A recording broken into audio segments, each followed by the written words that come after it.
What's going on, everyone? Welcome to the Deal Lab. I'm your host, Max Jimenez, and happy Thursday, by the way. For those of you that are joining for the first time, if you have not joined the show, the Deal Lab, before, you're in for a treat.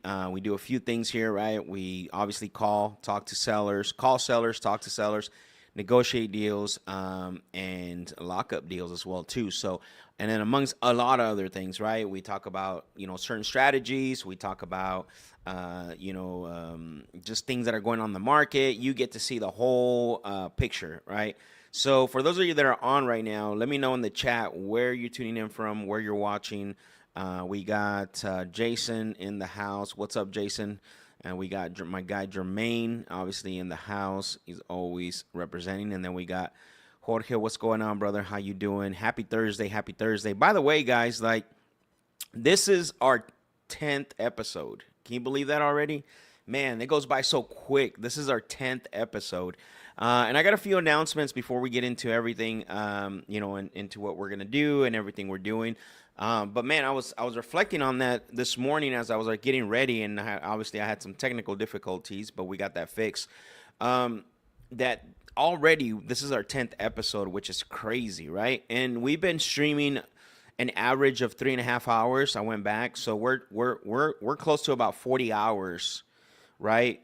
We're probably a little bit over. Well, yeah, we're close to 40 hours of nothing but content like this. It's crazy. But man, time's going by quick. The 10th episode today. Super excited about that. And who knows how many more episodes we have, but we're going to continue trucking along.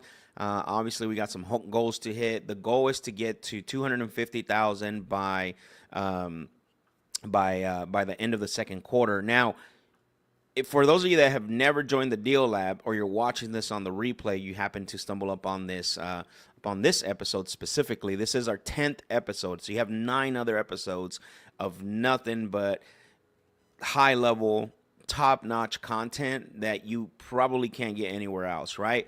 And one of the things I like to do, especially on the episodes that I do on Monday, I break down, I dive deep into our numbers and what I got going on. But yeah, so if you haven't checked those out, I recommend, or join me on Mondays, right? So you can hear that, so you can hear it live, ask questions, and basically get your questions answered. So Jorge, we got Jorge all the way from Vegas. Tap in, guys. We got a few of you in here. Tap in the chat. Let me know where you're watching. Say hello. Don't be a stranger. We're all good here. Say hello. Say what's up. We always have a lot of. I appreciate a lot of you guys that have been rolling with me since the beginning of the Deal Lab. Occasionally, we'll have some people that are actually some people that are on that might never put anything in the chat. Look, don't be guys. Let's connect. Like, let's connect. Say hello in the chat. No one's gonna say nothing, right? If you're watching this, if you're like, I want to get to know who are the viewers. So really quick before, let me see something real quick. Before I get into today, what we're gonna do today, a few things, right? One is I want to make this announcement. So right now, as you guys know, I'm right around 1,000. I want to say 1,980 subscribers, right? So a little bit below 2,000. I want to get those numbers up. My goal in the next, my next goal is to get the subscribers up to 2,000. So one of the things I want to do to make that happen, and for you guys to be able to share this screen, or maybe you watch and you haven't subscribed. And so I went through yesterday and I looked at my stats, right, for my YouTube channel, and I did see that majority of my viewers are actually not subscribed. Now, my subscribers are watching the most of my content, right? Like, they're spending more time, more watch hours. But I noticed that majority of people who are viewing the content in regards to checking it out, clicking in and out of it, they're a lot of those aren't subscribed. So if you do watch this content and you're not subscribed, make sure you hit that subscribe button, like this video. And for those of you that are subscribed and you are watching this content and you watch most of it or all of it, make sure you share this, right? So that way we can get some. And here's what's going to happen. When I get to the 2,000 subscribers, I'm going to announce a huge giveaway. I'm not going to tell you what it is right now. I'm going to select 3 subscribers randomly and give them free access to my school. And you guys know that I haven't started promoting my school yet. But when I hit 2,000, I'm going to select 3 random subscribers to get free access to the school community, okay? I don't do a lot in the school community right now, but if I were you, I would get in there because I'm telling you it's not going to be – the school community is not free, by the way. So when we hit the 2,000 mark, I'm going to do a huge giveaway, and the giveaway is that I'm going to select 3 random subscribers to win access to the school community to learn – the skills and to learn, the things that I'm doing here on these calls, right? So let's get it up to let's invite people. Let's get the subscribers up to 2,000. Sooner than later would be great. I'm looking forward to that, and I'm excited about giving that away, right? All right. So what has transpired these last few days since we haven't been on? We weren't on yesterday. Obviously, a Tuesday we had a great session.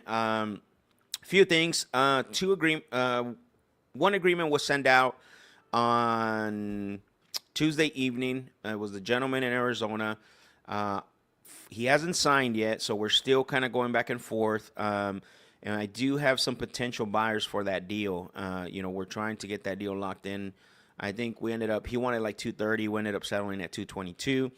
And I have a few interested people in right around like 250. So we'll see. Again, that's in the works. A few other things that's transpired, right? We're starting to get some more leads in. We got we have a few deals that we're displaying. So that's, and I said this on Tuesday when one of my goals to get back on today is to have at least 1 or 2 contracts. Now, that didn't happen, right? But we do have one on the hook. We're waiting for that one to get signed. So one contract did get sent out. It's just not executed yet. And so we're going back and forth right now. It's an older gentleman, so he's asking a lot of questions. And he's got questions about the company. He's got questions about, who we are. So sometimes you're going to have to learn how to overcome those things, right? They don't all come easy. And when they do come easy, you have to be wary, right? So, again, our goal today is to get at least 1 contract, right? That's always a goal every single one of our calls. I have a few follow-ups, really good follow-ups that I got to make. I got to analyze some deals and things like that. So, D, good morning. Greetings as well. Appreciate you for joining. So, yeah, tap in. As you guys are joining, tap in the chat. Let me know let me know where you're tuning in from, and I'll give you guys a shout out. Let me send a quick text message here because we have a deal that we're working.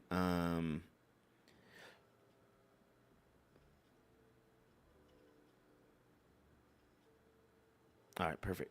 So what are one of the things that what are some things I want to talk about right now before we start calling sellers? You guys know it, right? We do a little, we talk, we do some dialogue, we talk some strategies. What are some things that we can talk about that have transpired that I can share with you guys? So number one is the fact that make sure that you are always setting the commitment right with your sellers, because if you don't set the commitment, okay, if you don't set the commitment with your sellers, what tends to happen is that you're going to be playing the chase game, right? I call it the cat and mouse game, right? And so, and commitments can be all over the place. I know a few days back, somebody said, hey, I see, I don't know if it was Dee or Selena, I can't remember. They said, one of them said, I see that you hold them accountable to what they're saying. Well, you have to, right? Especially if they are serious about selling, because the last thing you want to be doing is you don't want to be talking to sellers that are not serious, sellers that are just playing games, sellers that are not going to keep their word, right? And so as you're going through the different stages, there's different levels of trust and different levels of commitment, right? And I always talk about this, that there's different levels of trust. For me, there's the level of trust to at least get them to trust to have a conversation with you, right?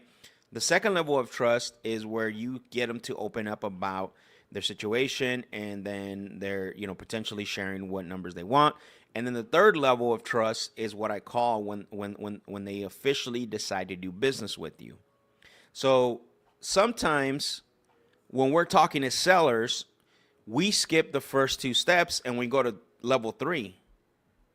And you guys can probably, a lot of you guys can probably relate to this. If you skip level 1, 2, and go all the way to 3, there's a high likely chance that that's not going to go well, right? That transaction. So you got to understand that when you're talking to sellers, you're calling, you're building rapport, you're basically trying to find a solution.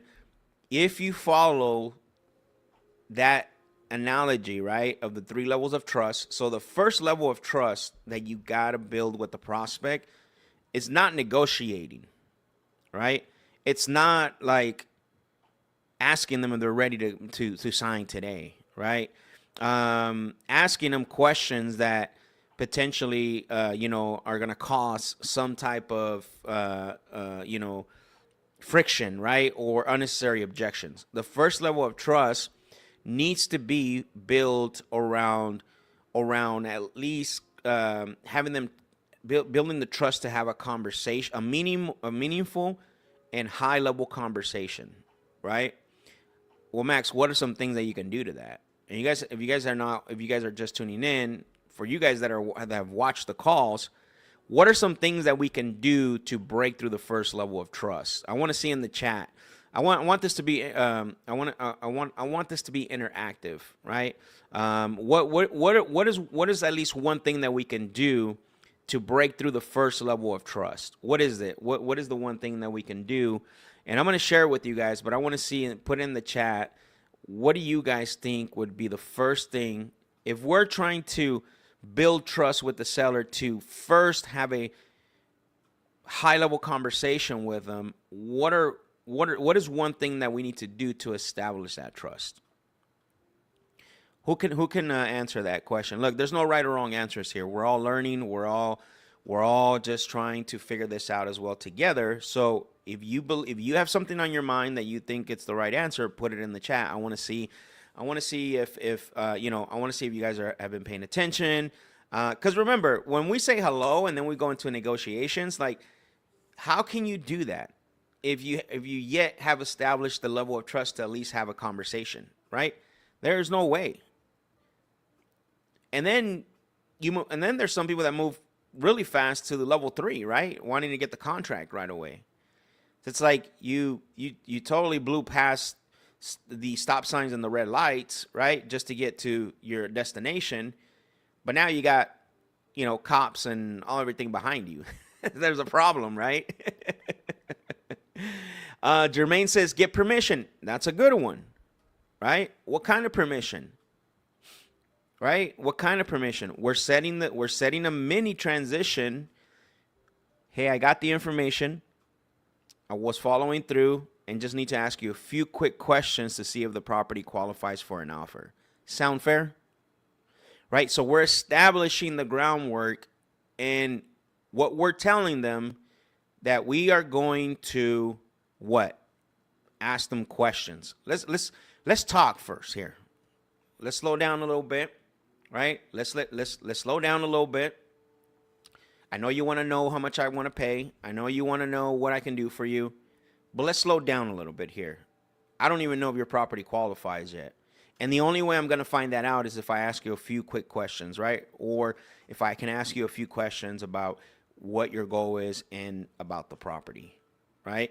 So it's a permission question. I call that a mini transition agreement, right? Now, before we get there, though, before the transition, I like this right here, what D just put, right? Be transparent in the introduction, right?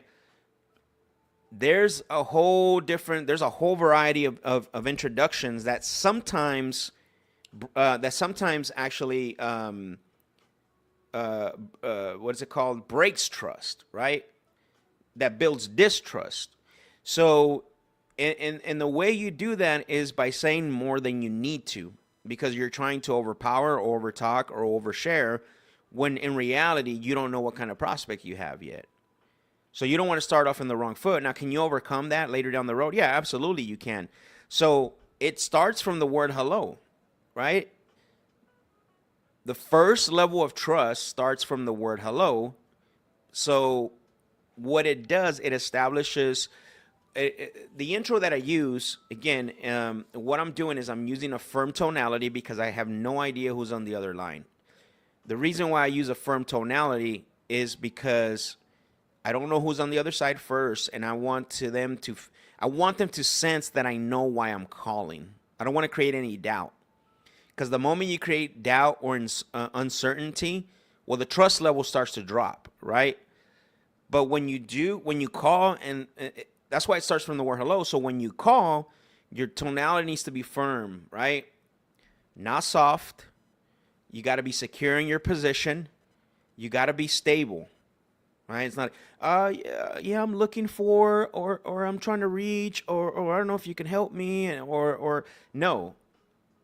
Hello, D. Hey, D, this is Max. I was calling you because establishing a reason and a purpose for the call, right?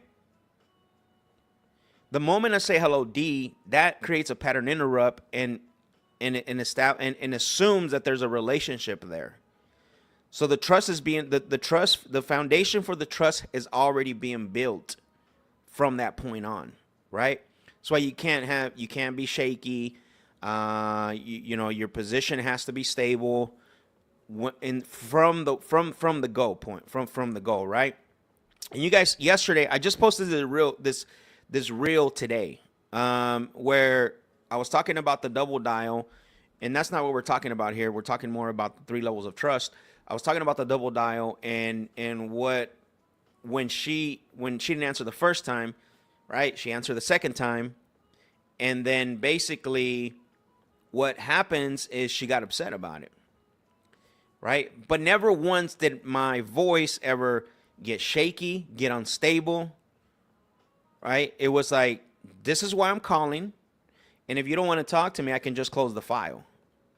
And you got to be like that on every single call, right? Because you need to be able to instill, your tonality needs to be able to instill confidence in them that you know why you're calling, right? And then the next phase is once they confirm that it is them, that they did submit the form, well, now you're going to create the next step to start the high level conversation. You see what I'm saying? So again, most of you guys usually, or most people out there, not you guys that watch the Deal Lab, most people out there want to skip that step and go into level 2 of trust, which is talk about money, talk about negotiations, talk about timeline, all this stuff. And we haven't even established the first level of trust, which is, do you trust me and do I trust you to have a serious conversation about you selling your property. And look, and this is going a little bit more deeper. Some of you guys might be saying, well, it's just, is it that deep, Max? Yeah, absolutely. When you're talking about sales is a slight edge game, right? And when you're talking about, especially when you're talking about acquisition sales, where you're talking to someone who's been in the property 10, 15, 20, 30, 40 years or more in some cases, you better believe it that you need to have your game on, right? And so those two things are going to help you to build the first level of trust. Because think about that. If you build good enough trust in the first level when it comes to having a high level conversation, right? Hey, first I want to make sure that we set the trust, the first level of trust. I want to build trust enough for you and I to have a conversation where it's an engagement, it's an engaged conversation, it's a cooperative conversation, and it's a reciprocated conversation. Now that we laid that foundation down, let's go to the second level of trust. Let's talk about what's really happening. Let's talk about what you really want from the property. Let's talk about what your real timeline is. Let's talk about what you're willing to let this property go for to solve your problem, right? And then once you establish those points, well, now the third level of trust is, okay, so if we can do that, if it meets your timeline, if it's an offer you can depend on, if it's this and that, are you prepared to put everything we talked about in writing, right? So again, you don't want to be saying that in the beginning of the conversation. Most people out there do that. They move past the first level, second level, and go into the third level. Sometimes they go past the first level and they go into the second level. Now, here's what I'm going to say. Sellers will try to do this to you. Unknowingly and unwillingly. Remember I've been saying this, sellers have a system. Whether you believe that or not, it doesn't matter. I can prove it to you guys, right? Sellers have a system that they'll put you through, and it's different every time, but it's still a system. What are you calling for? Give me your offer. I'll get back to you, and I'll let you know if I want to decide to work with you, right? What do? They lie to you, they steal from you, and then they hide from you. 3 things. That's their system. They lie to you, they steal from you, and they hide to you. What do they lie about? What do they lie about? Well, I like you, Max. I like what you say. And then what do they steal from you? Your information, right? Your offer, your solution, and then guess what? They go and use it for someone else. Because then the third point is they hide from you, right? Because now you're trying to follow up. Like, I've been there, and I'm kind of in that situation now with one of the sellers, but I'll get into that here a little bit. But I want to talk to you guys about that because I think it's really important to really understand as you're looking and you're watching how I'm navigating the phone calls. There's somewhat of a science to it, right? Like, you don't just go into the second level of trust and the third level of trust if you haven't laid the foundation right. Now, you can always fall back. I call it falling on your sword and then falling back, and you can start over again, right? There's nothing wrong with that. But you have to be really good. Like, you have to be able to overcome that at a very high level. So instead of putting yourself in that situation, do the steps correctly, right? Make sure you're doing the steps right. So Jorge said, listen and care about their problems. Yeah, like, I agree with you. I agree with that statement, right? I do definitely agree with that. But it's very important to also understand, is their problem moving you closer? Is it moving the sale forward? Or are you listening to something that has nothing to do with the sale of the property? And that's what you have to be careful with, right? When we're extracting motivation, when we're asking motivation and we're trying to uncover whether there's any distress or maybe motivation like gain of opportunity, you have to make sure that what you're extracting has to relate with the sale of the property. Because sellers will share with you whatever you want to hear. Believe me, trust me, I've been there. And you can definitely listen and care about their problems. But at the end of the day, you're going to spend 30 to 40 minutes on the phone listening and caring about their problems. And it did not move the sale, not even into phase one or level one of trust. So just be careful with that, right? And this happens a lot. I see this happens a lot, especially with sellers that usually like to ramble and like to just talk and talk and talk, right? And they're not talking about anything that has to do with the sale of the property. And sometimes we entertain that. Look, it happens to me, right? I'm only saying this over because I personally have been through it after tens of thousands of phone calls and hundreds of in-person appointments. It happens, right? So just be careful with that. I'm all for active listening, understanding what their situation is so you can create and tailor a solution and then eventually an offer. Just be careful that the information you're extracting, because here's the problem. I'm going to say this one more thing on this, Jorge, is if the seller shares with you some very deep problematic, how do you say that?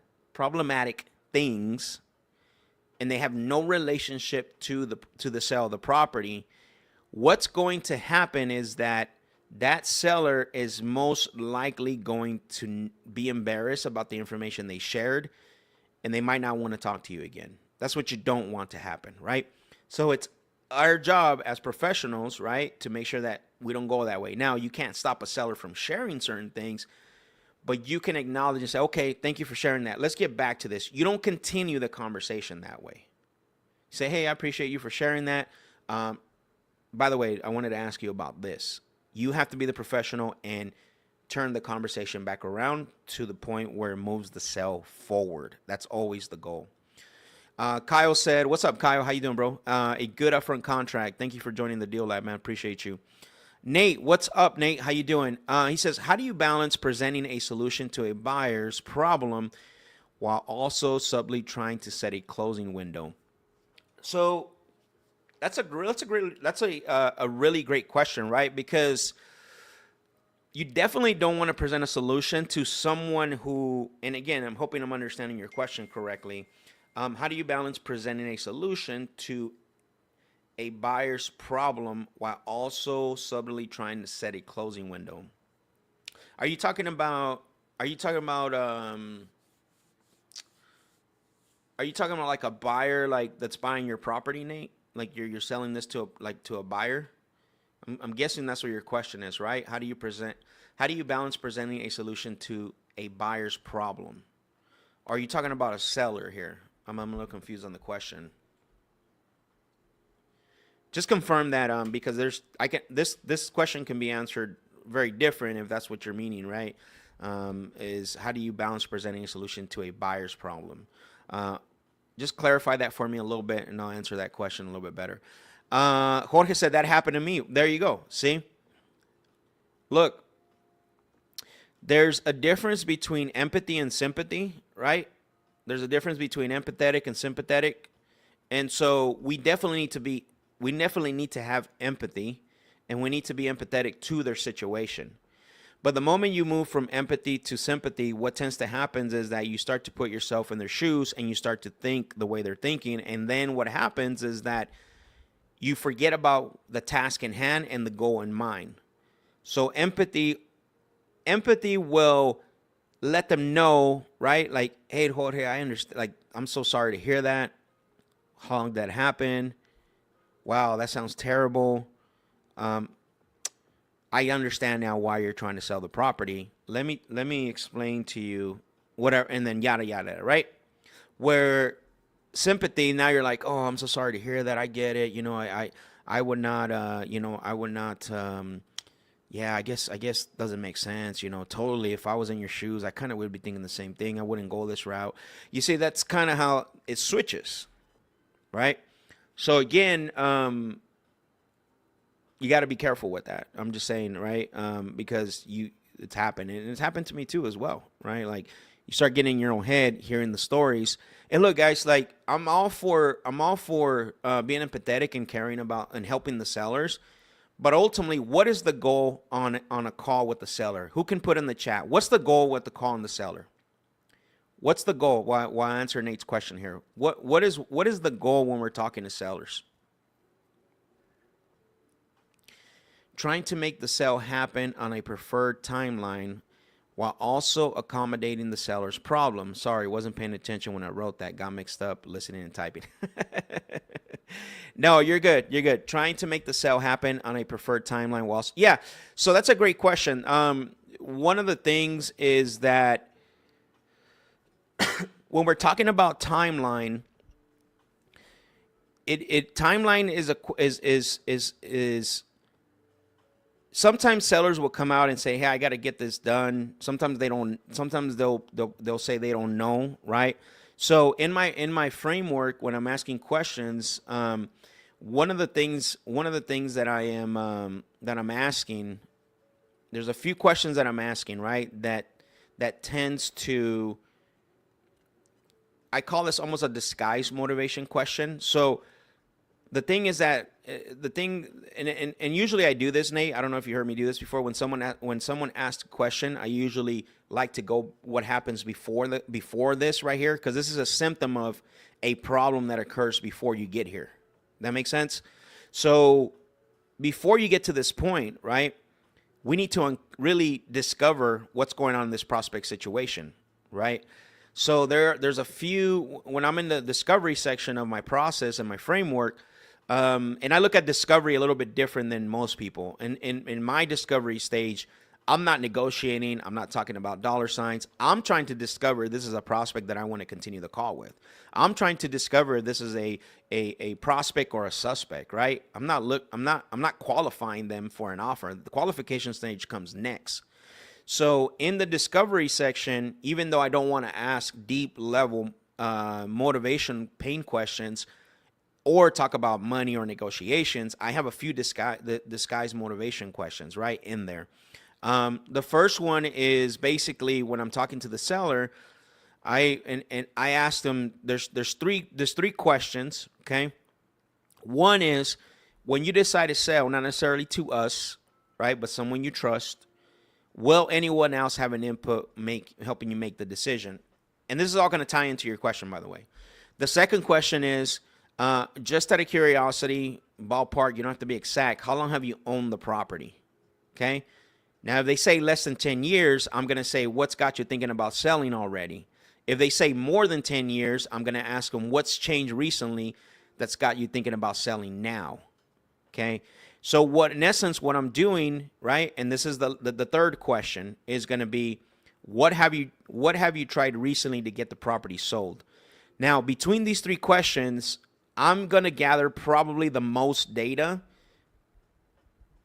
right away, the fastest, without being intrusive. They're very non-invasive and non-intrusive questions, right?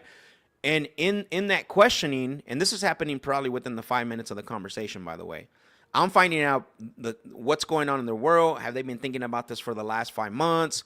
Have they thinking about this over a year? What's changed, right? I'm going to find out what's changed. And they're going to tell me that this happened or that happened, or, hey, it's just a property I don't want anymore. And so I need them to I need them to open up so I can, so I can find out truly how fast they want to make, truly if they want to sell, first of all. That's my main objection in that line of questioning. And then second, what is the timeline that they're working with? Because if I can establish those things, right, then I can accommodate for whatever their issue is. And look, and the other reason I'm asking that is because I'm already underwriting the deal. I'm thinking, okay, if I'm talking to somebody that's, you know what, I just started thinking about it right now, but I do have time, I don't have to sell within 90 days, boom, I'm thinking this could be a wholesale, potentially a novation deal, right? I'm already in my mind thinking ahead, underwriting the deal. And so going back to your question, timeline shouldn't, when you come to an agreement with a seller, the timeline to accommodate the seller's problem, you should already have this information, right? When everything's agreed upon. That makes sense? By asking very strategic questions. And And so when you get all this information, right, when you're trying to make the sale happen on a preferred timeline, it's because you already know exactly what's happening. Like, I'll give you an example. If you have on Tuesday, when I talked to this seller, I already knew that their timeline was about 60 days. He said something very unique that made me think a little bit when he said, well, I have to move. I'm moving to North Carolina, right? I'm moving to North Carolina, and I'm thinking, okay, maybe a post-possession situation. I don't know. And then I followed up and I said, okay, let me ask you a question. When you sell this property, are you going to need the funds to make that move happen? Or I think I did an assumption statement. I'm assuming when you sell and you get the funds, you have to use the funds to help with the move. He's like, yeah, well, of course I would need that. And I'm thinking in my mind, okay, perfect. And then I shared a third-party story. I said, I can't remember his name, the guy, Charles. I said, Charles, something we've done in the past is where with other sellers, when they're looking to move or they need the funds for whatever the next step is, we've been able to close on the property and then allow some sellers to stay up to 30 days, right, in the property. I don't know if that'll work for you, but that's something we've done in the past. And he's like, yeah, absolutely, that'll work for me. That's perfect. So again, preferred timeline. I'm finding out, I'm asking very strategic questions and I'm accommodating his problem. So now I get the agreement up front, right, verbally. And now when I go sell the deal, well, I have this package deal. Hey, I got this deal. It's at a very good discount. Seller just wants to stay, seller's going to stay up to 30 days after post. He's got a post possession. We're doing a holdback for $10,000. But I didn't. If I wouldn't have asked these questions, these probing questions, right, to find out, then I wouldn't have been able to accommodate, right? I wouldn't have been able to make the sale happen based on their preferred timeline. And look, I'm gonna be honest with you, like not all transactions are perfect, right? There's gonna be times where you get this information and it makes sense and you did everything right. And all of a sudden something happens in the seller situation where they either need to extend or they need to close sooner. We all know that, right? And so you got to be prepared for that scenario as well too, because that happens more than often than you should have. So more often than you believe. So Nate said, makes tons of sense. That was huge. I appreciate it. Yeah, you're welcome, man. It's, again, you got to be, one thing I always say, you have to be genuinely curious on these calls, right? When you're talking to sellers. So, all right. So what's the goal? I asked the question. Only 2 people answered. That's incredible. I said, what's the goal when talking to sellers when you're on an acquisitions call with sellers? And only 2 people answer. Either we're not paying attention or we're afraid that we're going to get it wrong. The only way you learn, right? The only way you learn is if you do get it wrong, you're going to get the right answer. Only 2 people answered. Oh man. Kyle said purchasing a property. Derek said get a contract, right? Set a follow-up or end the sale. The goal is to get the contract, right? And I'm going to make a point there. And Derek, you're right about this, right? Those are the outcomes that you should be comfortable with. Any one of those 3. But the goal, if the goal is to get, and I'm going to go back, I'm going to retrack here, and I'll probably end this segment with this. If the goal on a call is to get the agreement, right, is to get the contract, is to do it. So that means that when we are talking to sellers, regardless if we are thinking in our minds, how do I help the seller? How do I be empathetic? This is a business call, guys. Like when you call your banker, when you call the dealership, when you call anything that has to do with some type of transaction, they're going to be nice to you, but for them, it is a business transaction. And this is the thing that a lot of acquisitions people forget, right? I'm all for being empathetic. I'm all for helping the sellers out. I'm all for creating a solution. But at the end of the day, if the goal is to get a contract and a purchase agreement, then we're focusing, then you should treat it as, hey, Yes, I'm on a call where I need to build trust. Yes, I'm on a call where I need to understand their solution. But my goal is to get the agreement, which means it is a business call, a business transaction, right? And so going back to what I was saying earlier about, making sure that when you're asking questions that you're being empathetic, don't move into the realm of sympathetic, and then make sure that the questions that the answers you're getting to your questions relate to the sale of the property, right? Yes, you can relate to the prospect in some areas, right? I call that finding things in common, find common ground. That's great. It's good for building rapport, right? Finding common ground on a few things. But if the goal is to get a contract, a purchase agreement, that's the way you got to think about the call, right? And this is why you should be okay with any of these three outcomes, right? Okay. Kyle said, purchase a property or adding someone to your buyers list just happened to me about 5 minutes ago. Yeah. That's great, bro. Absolutely.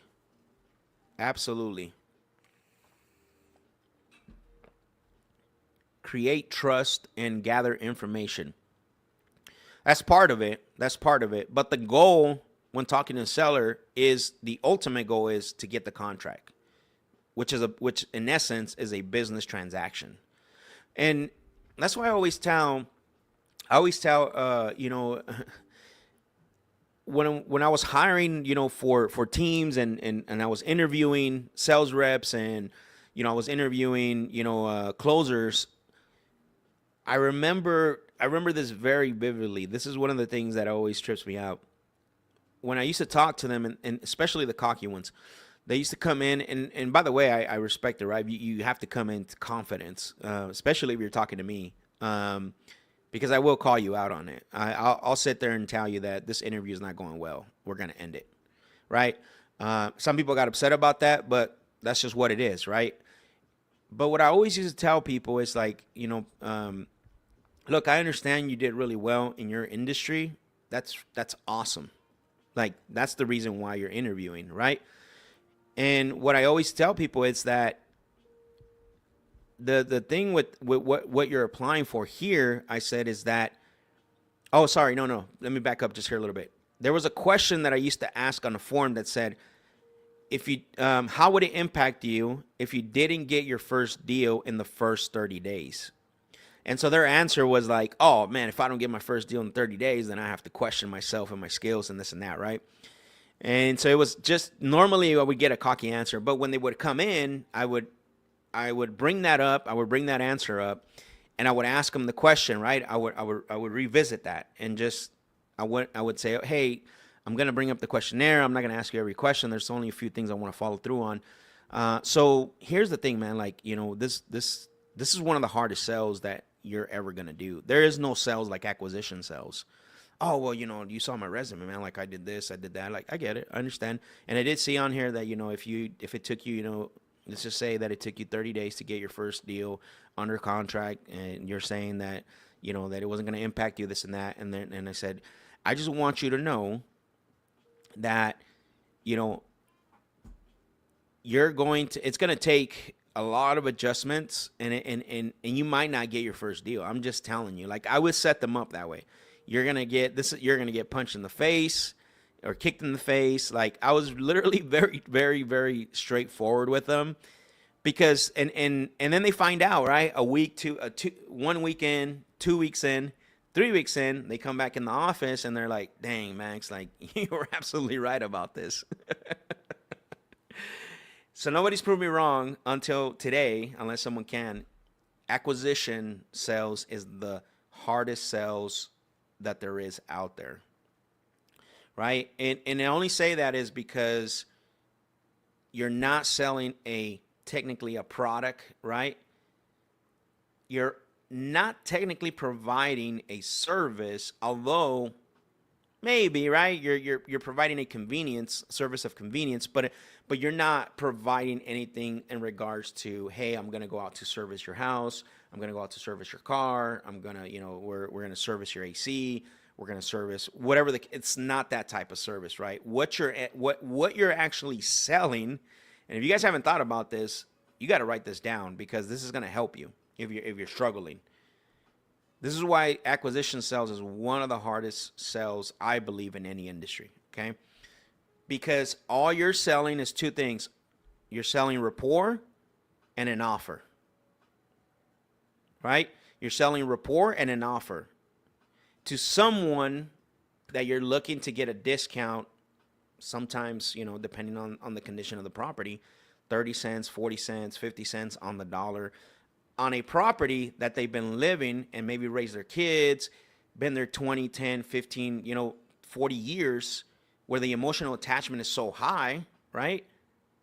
That's what makes it really difficult. And look, and that's why you have to understand that not everyone is a lay down.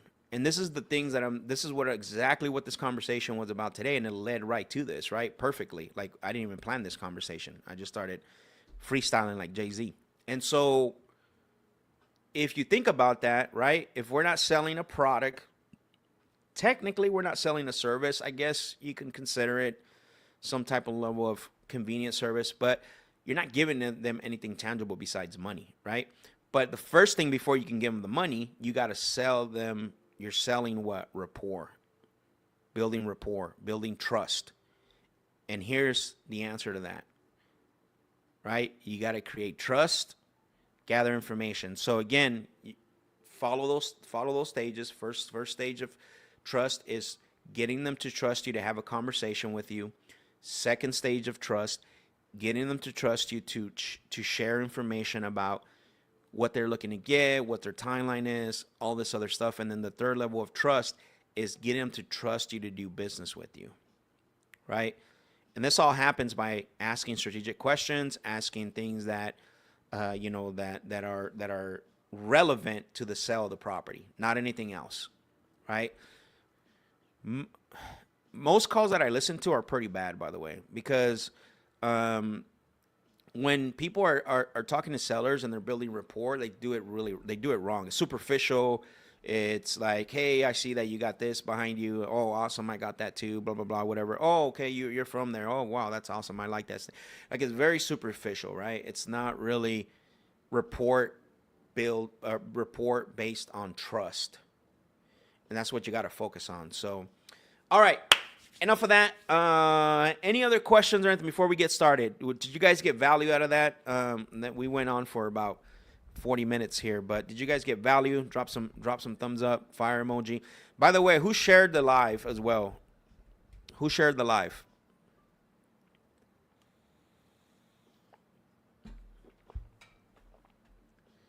All right, let's pull this up.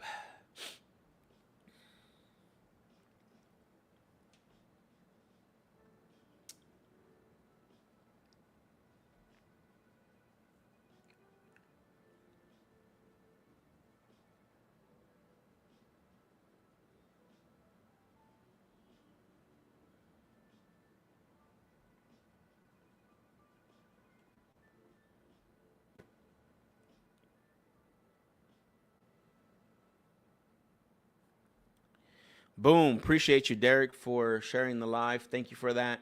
And also for getting value out of that little training that we just did right now. And I like to do those because, I know some of you guys that are watching are on the phones.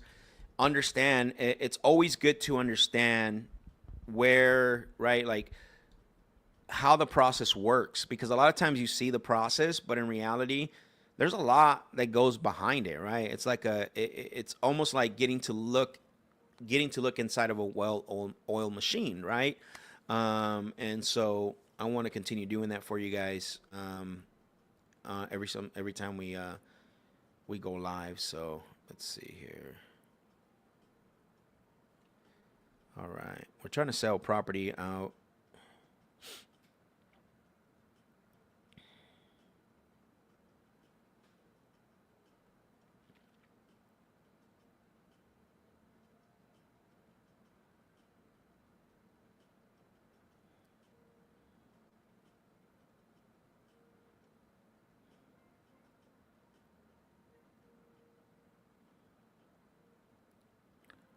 they're asking a few questions.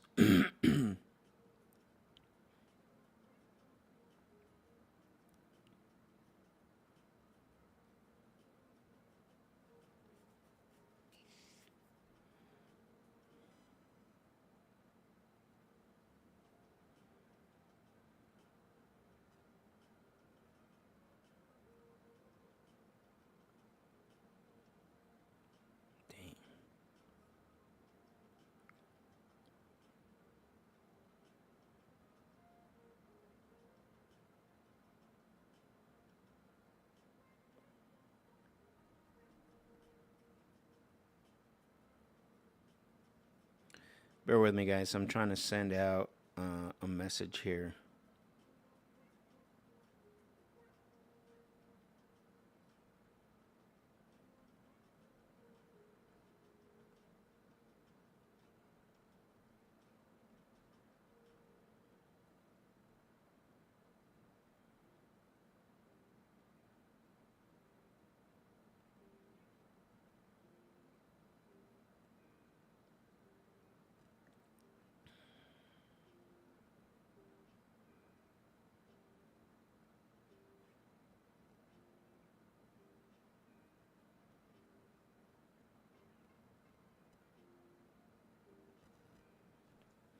All right, so 2 people share the live. Thank you, Derek. Thank you, D. I appreciate you.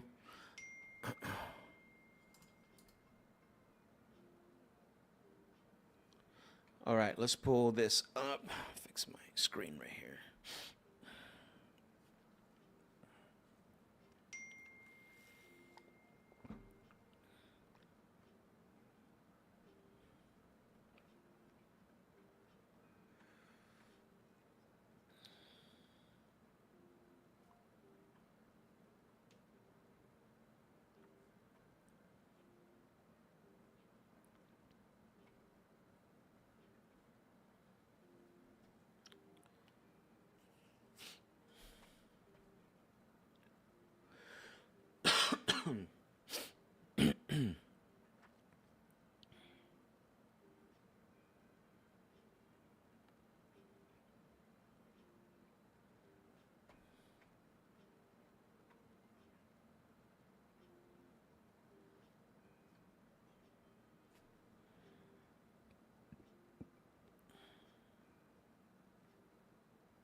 All right, let's make our first call. This deal is in Florida.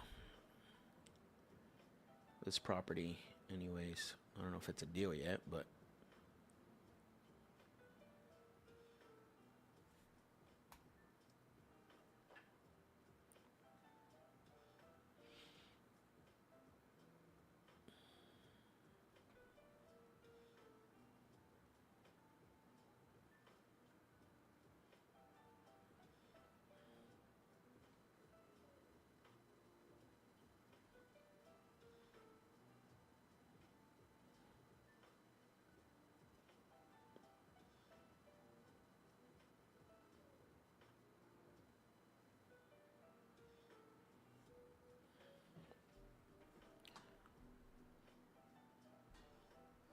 do do do do do do do do do.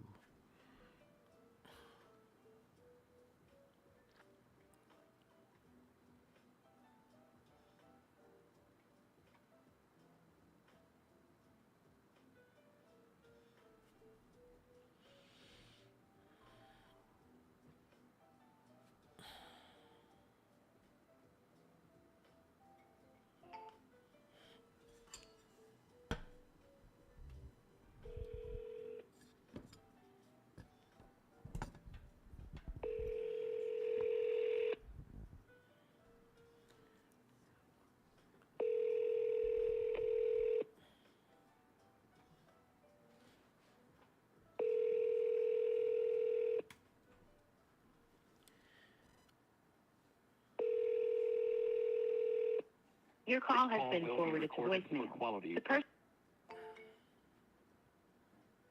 Interesting.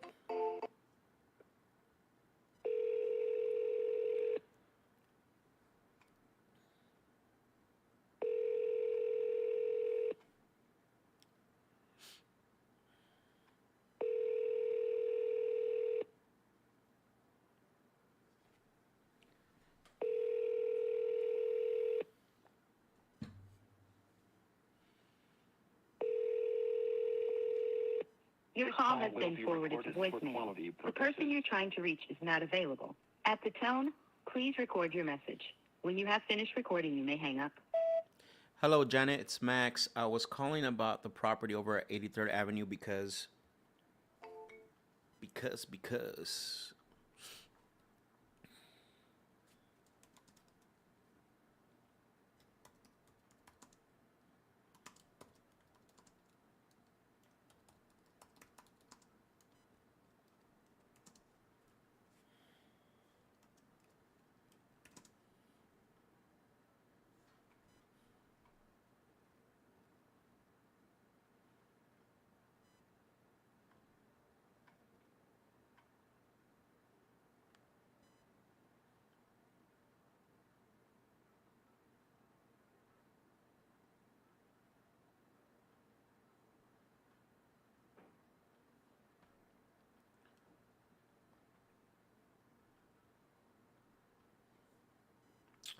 Boom, boom, boom, boom, boom.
This call will be recorded for quality purposes. Please leave your message for Robert Fowler.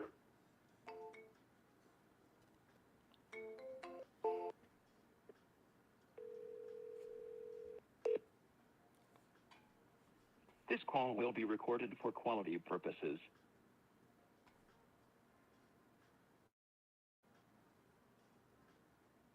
Hello. Yeah. Hi, Robert. This is Max. I was calling you because we got your inquiry on our website about selling the property over at Forwood Drive. Do what? I was calling you because we got your inquiry on our website about selling the property over at Forwood Drive. Yeah. Okay, perfect. Thank you for confirming that. Again, I got the information. I wanted to ask you a few quick questions to see if we can qualify the property for an offer. Is that fair? Yeah. Thank you. Thank you. Let me go ahead and pull the information up here really quick. How's your day going so far, Robert? Doing very good. That's good to hear. That's good to hear. Okay, can you verify the bedroom and bathroom count for me? 3.5 baths. Main bathroom is a tile walk-in shower. I had that put in about 10 years ago. Okay. So you put it, you said 10 years ago? Well, maybe 8 years ago. Okay. And what you said 3.5 baths. What's the bedroom count? Sorry. It is 3 bedroom and a bonus room upstairs. Okay. 2,300 square feet. All right, bear with me here. I'm making sure I jot all this information down correctly. And there's 3 full beds and 1 half bath. Okay, perfect. Got it. All right. And is there homeowner associations in the area? No. No. Okay, perfect. Okay.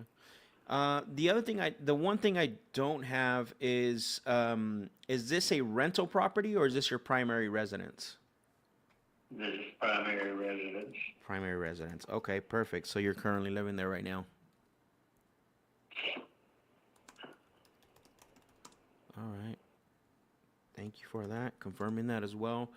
Okay, and when you decide to sell, not necessarily to us, but to someone you trust, will anyone else have an input helping you make the decision? No. Okay, not even someone you want to run an offer by just to make sure? Right at the moment, I don't have one, but I know I'm a former real estate agent, and I know what I'm doing. Okay, no, fair enough, fair enough. I only ask that because whenever someone's making a decision this big, there's often someone else whose input they at least want to hear, and I just want to make sure I get their questions answered if we ever got to that point. That makes sense? Okay, and just out of curiosity, ballpark, how long have you owned the property?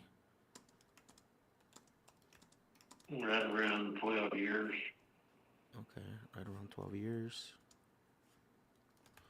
All right. I mean, you've owned it for quite a while. What's changed recently that's got you thinking about selling now? Well, I'm divorcing my wife. I've lost 2 wives. One that we bought it together. She passed away about 5 years ago, and I got married in haste. And it was a poor decision, so I'm getting a divorce from her. Okay, wow. Sorry to hear that about your wife passing away. Anyway, I'm relocating to Tennessee where my daughter lives. You're relocating to what location? You what? You said you're relocating to where? Tennessee. Tennessee, okay. What part of Tennessee? It'll be kind of driving distance to Portland, about 50, 60 miles from Nashville. I see. Okay. The only reason I ask, we also we're in a few different markets that we tend to look at properties, and Tennessee is one of them. I like that market. Tennessee is a good state. Okay, and then go ahead. I'm sorry. Well, you got anything up there to trade? I don't know. I have to check to see what we have. Are you wanting to buy when you get there, or are you gonna rent? I'm going to buy. You're going to buy. Okay. Well, I'll definitely make a note of this. Are you looking for something similar in regards to the new purchase? Yeah, I'm looking for at least a 3-bedroom, 4 preferably, and I'd like to have at least 3 baths. Okay, so 3 or 4 and 3 baths minimum. Okay, I'll make sure I will notate that because I can definitely look, and we do have some great relationships there as well too. Now, Robert, what have you tried recently to get the property sold? Well, I had it sold, but my wife, who is not even person on the title would not sign a quitclaim deed, so I couldn't sell. You've got some convoluted laws here in North Carolina that even though a spouse's name is not on the title, because of what they call marital rights, you cannot sell your property.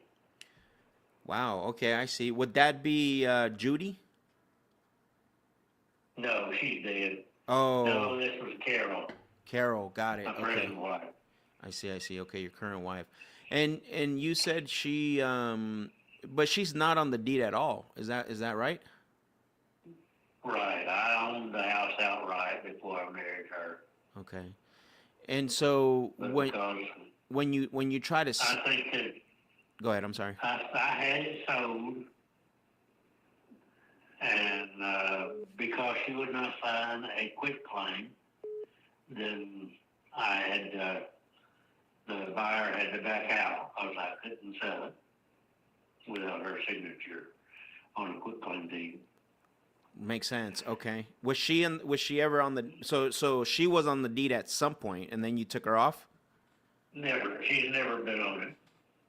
Oh, but If you because know you the were laws married. of Got it. Yeah, North yeah. Carolina, Yep. I see what's the happening. laws of North Carolina has a unconstitutional law that says in part that marital rights Yeah. gives that spouse a place to live. Wow. It means you can't sell it out from under them. Yeah. Wow. And so if you do get an offer that you're comfortable with, how are you going to have to do the same thing, or you're no longer have to do that No, anymore? I just sent her a check through my lawyer to settle the divorce. And once I get my divorce, she no longer has a claim on the property. She will no longer have marital rights. So Okay. I'll be free to sell the property. I see. What is that timeline for the divorce to be finalized? Should be within the next 2 weeks. Okay. I instructed my lawyer not to give her the check, or not to even, for her lawyer not to receive the check until her lawyer and mine receive the signed divorce. Okay. When I've got that in my hand or in my lawyer's hand, then she can release the check to her lawyer. Got it. Okay. But right now you're ultimately you can make the decision to sell and sign and get it all closed up if you did get an offer. Well, I'm open to an offer if it meets my needs, meets my price. Okay. And then what happens And from I there can- what happens from there if it does meet your needs and meets your price? Well, if it doesn't give me the price I want, then I'm not interested. No, I know that. Sell No. to a realtor. No. My question was, what happens if the offer does meet your needs and it is your price? What happens next after that? Well, then I sell it. Yeah, that's what I asked earlier. That's what I was asking. If you do get an offer that you can depend on and you feel comfortable with, you're able to sell and close on the property. That was my question. Yes. Okay. Yes, I was at the point where I could have closed if she had signed the quitclaim deed. Sure. I had it sold, and I would have had a check in hand for the amount that I wanted. And then just if that. she hadn't been so obstinate. Oh, right. And just out of curiosity, what did you have it sold for? $355,000. That's a really great offer. Wow. Sorry you missed out on that.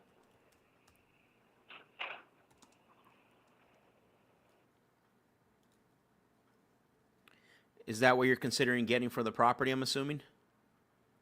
Yes. Okay. If you're not willing to make an offer for $350,000, then well, considering the realtor's fee, I would say $340,000 cash for it. Okay. And if you're not willing to make that, we're just wasting our time talking. Yeah, I mean, if you sold it on the market for 350 at 6%, you're talking 21,000 just in that doesn't include closing costs. I realize that. Yeah, so I'm not sure where you're getting the 340 from. Are you so I'm assuming you wouldn't look at any other offers, just 355 and that's it. No, because I have a realtor that's selling it at 3%. Well, that's 3% is for her, and then you got to pay the buyer broker too. Nope, the total's 3%. Oh wow, okay, that's pretty good. Well, tell me. Well, I do have a few questions. I guess just about the property itself. If I was, because there's no photos online, so I do see it's a 2-car garage. Is that right? Yeah. Okay, got it. And what if you were standing in front of the house just looking at it, what would I need to do on the outside, and what recommendations would you make to put this property back out on the market? Well, it doesn't need anything going on the market. So everything's 2025 standards. We got 2025 windows, doors, the roof have been changed in 2025. All that's good? No, the roof hasn't been changed in 2025. I put a roof on 2 years after I bought the house. So it's about 8 years old, 9 years old. Mm-hmm. Oh, so you put a roof on it a few years after you bought it? Yeah. Okay. Let's see. Oh, I do see some pictures on here. Is the house still that light blue? The house color? Well, it's more of a gray. Yeah. Okay. Grayish blue, yeah. Got it. And floor has all been replaced with teak. With what? It starts with an A. I can't think of the name of it right now, but it's African hardwood. Mm. So the flooring that I see on the pictures here is not, that's from 2024, is not you changed the whole flooring? Yes. Oh, wow. Okay. Yeah, Mr. Lowe's bought a new freezer. Mm-hmm. And those mechanics or appliance installation, they hooked up the ice like a water line, but they just slightly twisted it on there. Mm-hmm. So it leaked for 6 months and rotted the floor. Oh, wow. So Lowe's had to come in and replace the floor. Mm-hmm. And I paid a little extra to get. They didn't want to do the bedroom and main bedroom. They just wanted to do the living room and kitchen. Right. I see. And the hallway. So I paid them extra to do the whole bottom floor. Oh, okay. Got it. See, and I'm looking at your area just to see what what properties are listed for right now. In regards to it. Have you tried reaching out to the previous buyer that offered you the 355? If they're still open to make you that offer? I'm not going to do that till I get my divorce. I'm not going to go back to the market till I get my divorce. I will know then I can. Mm-hmm. And I should have that within 2 weeks. Right. Okay. Just because I'm looking at the area, I think you're right around what it would go for on the market, right? And typically, when we look at properties, we're usually looking them for an investment property. I mean, sometimes we'll buy properties that are fixed up and they could be easily used as rental properties. But your price point's right around what the property is worth in regards to putting it on the market. I just don't know if I'll get close to that, honestly.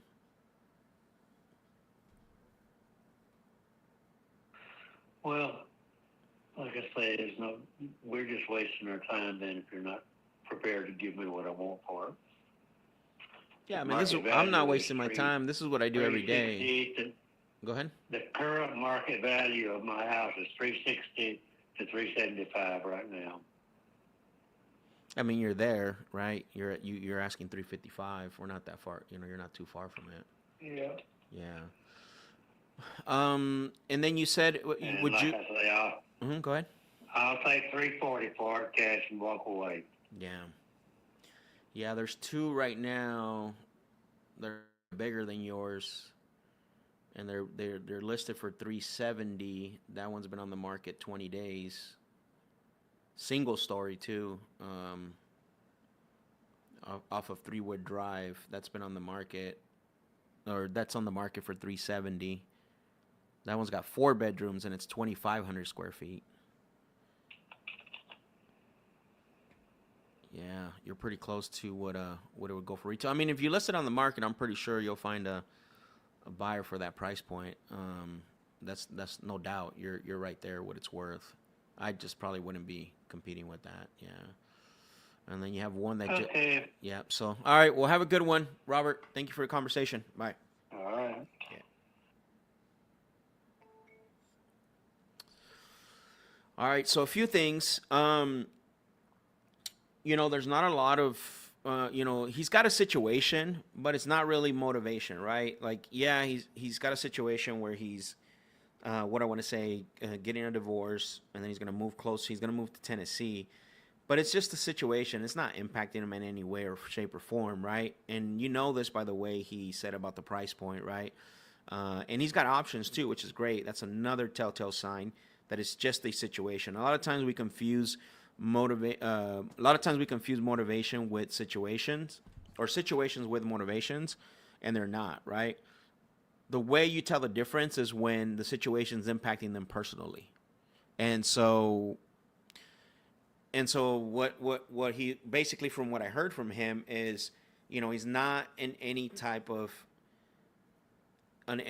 distress where, and he don't want to deviate from the property. I mean, he had it listed in the past, let me look here, for 329, right? Like, 329,000, and he wants 350. Like, and I'm looking at the comps in the area too. Like, sorry, that wasn't his, not 329. He had it listed for, let me go back here. That was the one that sold for 329. So he wants 340, and we have a sold property. Yeah, so he had it listed for 365, and the listing was removed because we heard, right, what he said. And I just don't see, anything in regards to being close. Everything's like 3. Here's another one bigger than his. I mean, these are nice houses, but this one sold for 365, or 365, bigger than his. So he's right there. Like, and it's not even, and it's him, but like budging as far as price point to offer, like, let's say, to offer the novation option. It's just, he's already got an agent, right? He's already, it's a situation. There's really not a lot of motivation. And you already heard, like, if you can't get me the 355 net to me, right? In other words, that's what he's saying. He said he's willing to go down 340, but I did the numbers, and like, even if you listed at 350, like, you're gonna end up paying commission. I did 6%, but let's just say, I mean, even at 3 or 4%, you're still gonna pay way above 10,000. Like, there's no way around that. So, anyways, good call. It's just not enough motivation there. So let me go ahead and disposition this.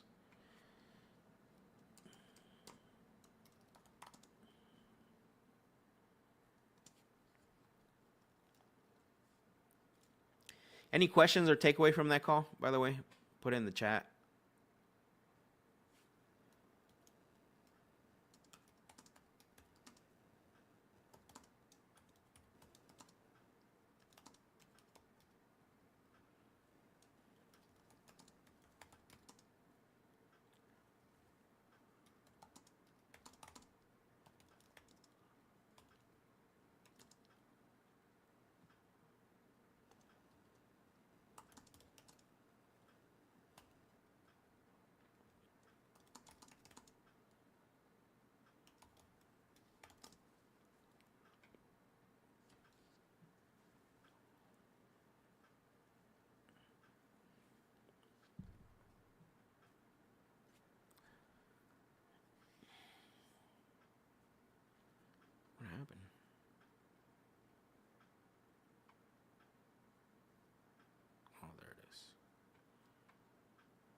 You know what I'm gonna do is I'm gonna put him on a short-term follow-up and see if he's gotten offers, just to see if he goes back out on the market. I'm gonna follow up with him.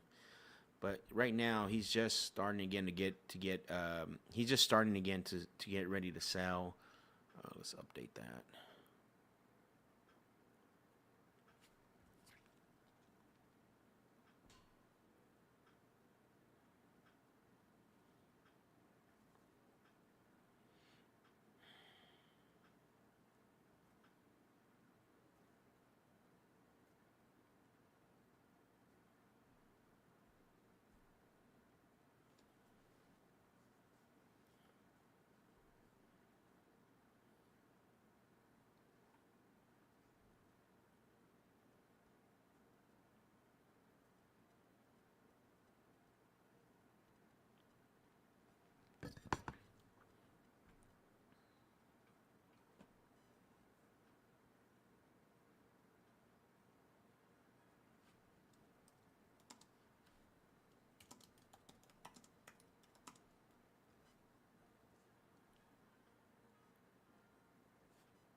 Can you guys hear everything good? Like the seller, the phone, and me?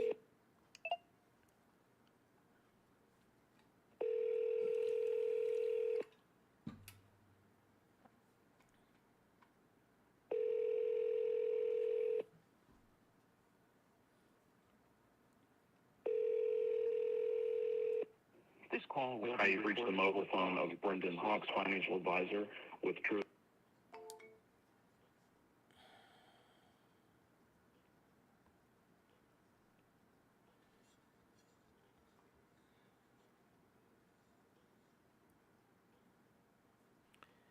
A little low, but yes. Okay. Who's low? The phone or myself? Because I can, if it's the phone, I can definitely modify that to where it gets loud, where it works better, or both. Both. There's a little button on your laptop there, like a volume up. I'm just kidding. Just giving you a hard time.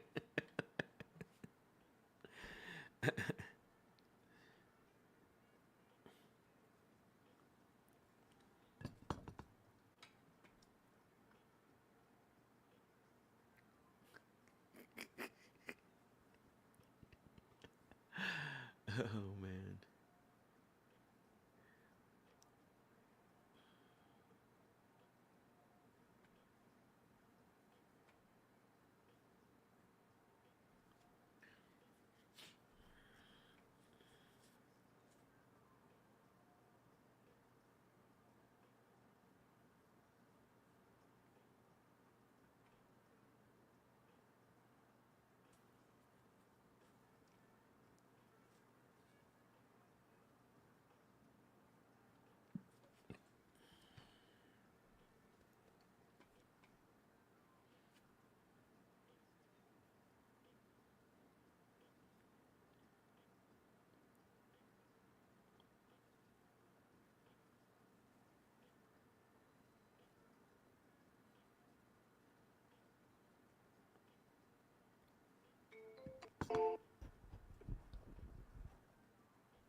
I'm sorry. This call will but be the person recorded. you Why is it doing that? It's so weird.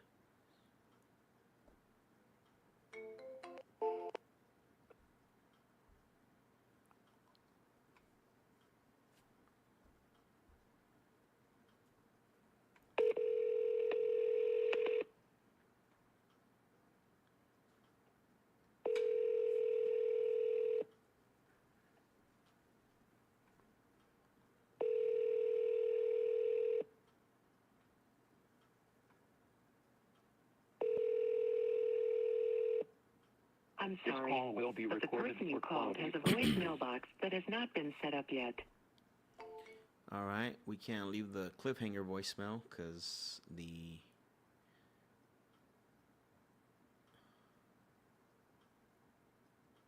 it's not set up.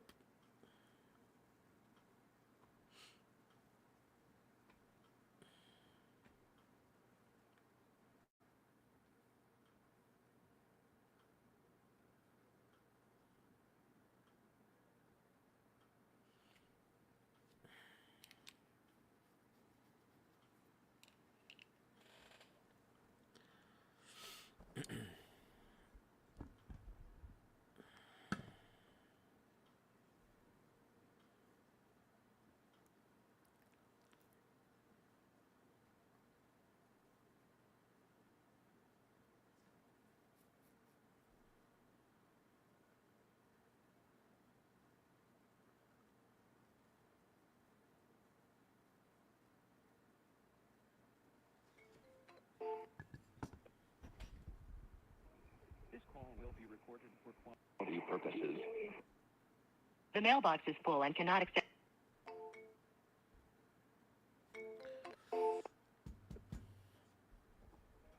This call will be recorded for quality purposes. The mailbox is full and cannot accept any messages at this time. Goodbye. Alrighty then.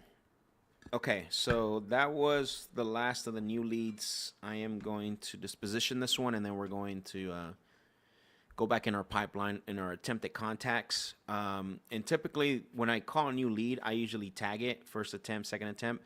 So what I'm going to do is when I go into my attempted contacts, these are people I've been able to get a hold of, and so I want to make sure I'm going to organize it to where it's the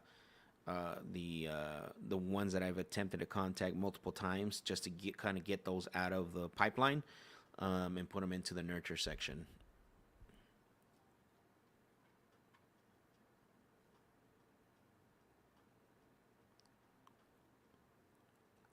Yeah, so there's three tags that happen when a new lead comes in and they don't answer. So it's first attempt call, and then I tag it. I turn the drip on, so drip online leads turns on, and then I move it over, disposition it over to attempted contact, which means that I've attempted to contact it. Right. The drip sends out an email and a text message back to back. So the email goes out first, and then the text message goes out next.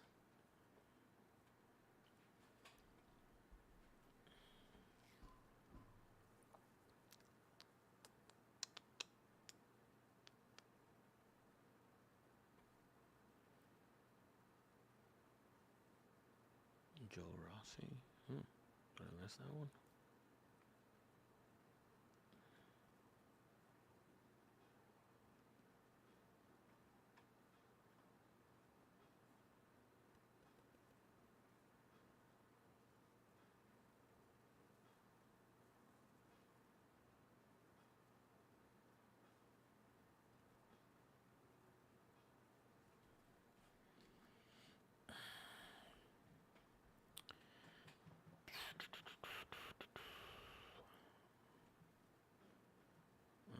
Let's see. Oh, we got a seller that texted me.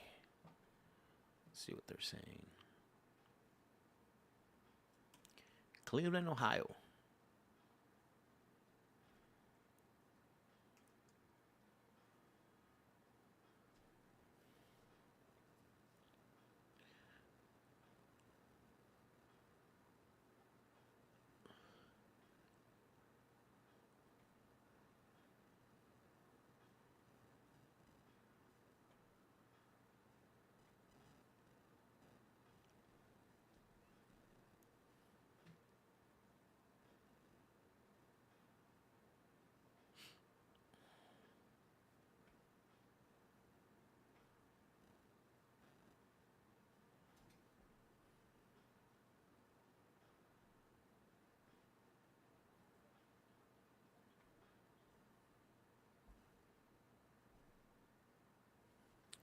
All right, let me comp this property. Seller texted me back and said, so you interested at 110?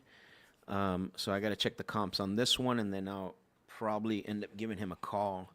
Not probably, I will call him.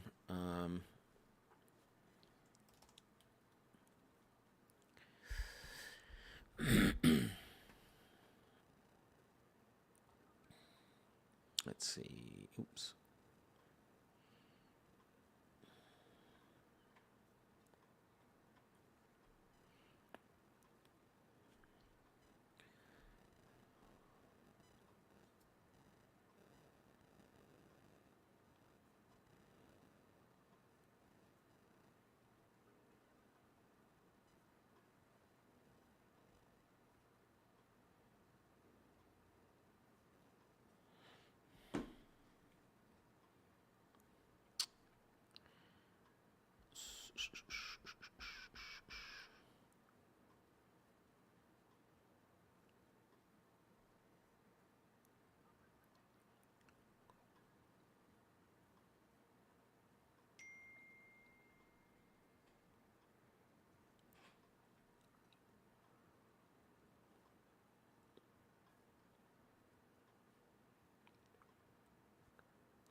All right, let's see. Where is this at?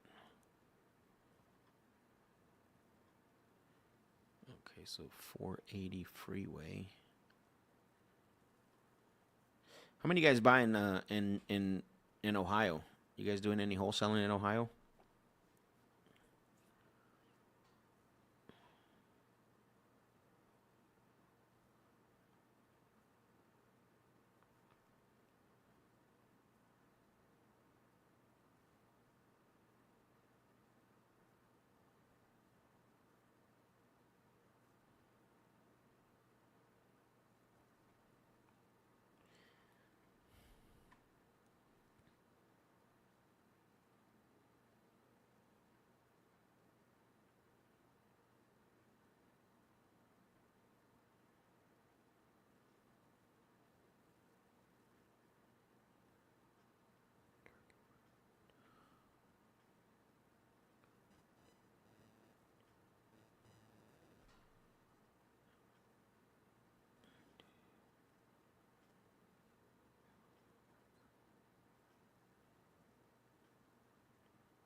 So here's 1.5, 1,800. Sold for 115.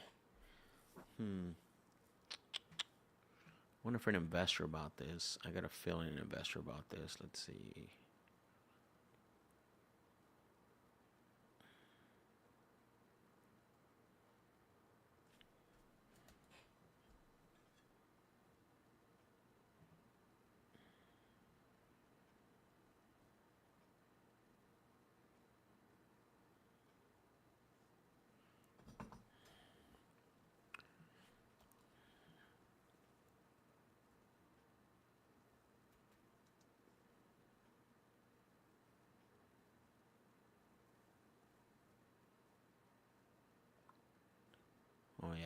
Okay, so we have one here, identical to his. An investor bought it for 115. He's asking 110. I mean, it's not like it's still could we could still obviously I'm not gonna offer him 110, but we're getting somewhere. I like that. Let's see.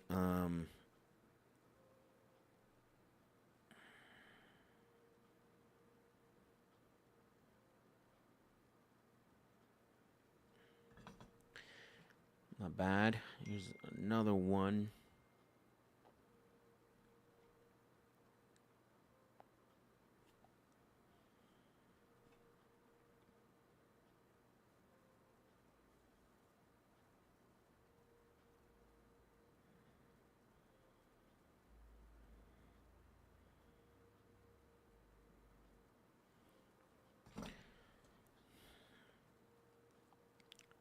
All right, let me text him back.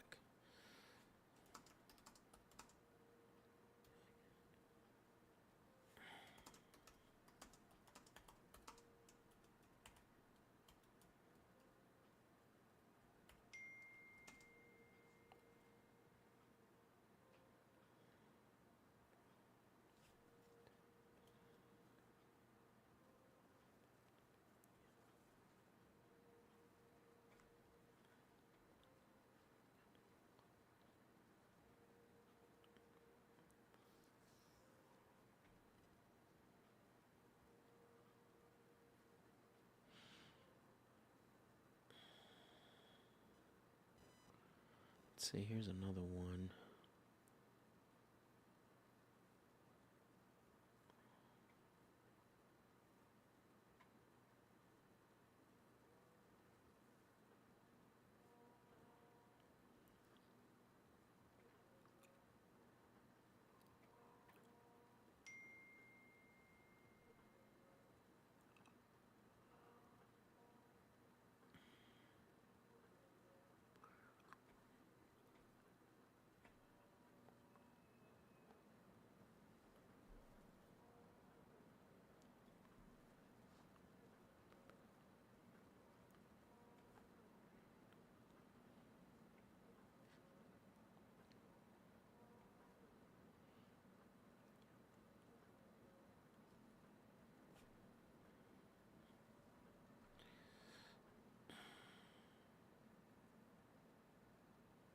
All right, let me give him a call.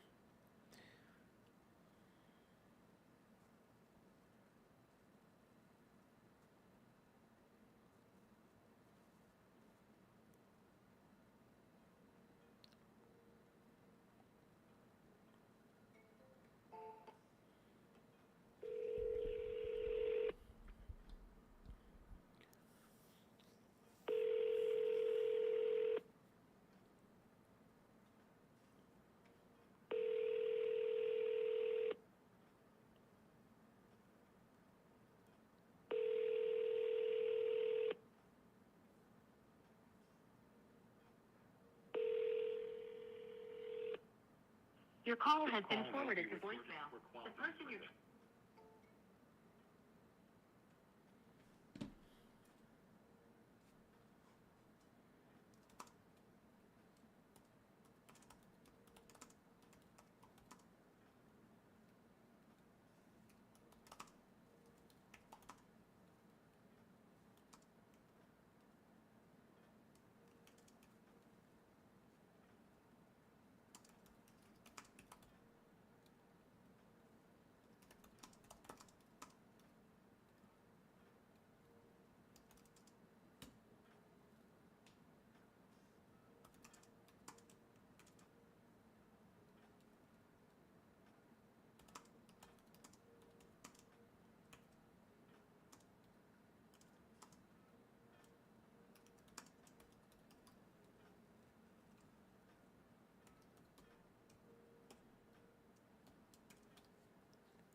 All right, let's call this guy back.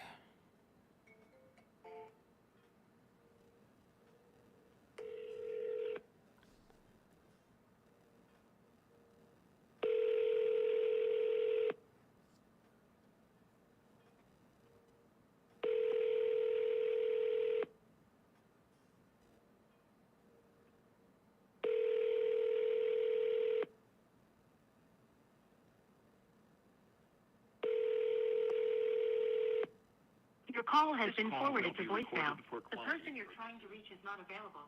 At the tone, please record. Well, all right. Let me send him a text message. Call me. I got an offer for you.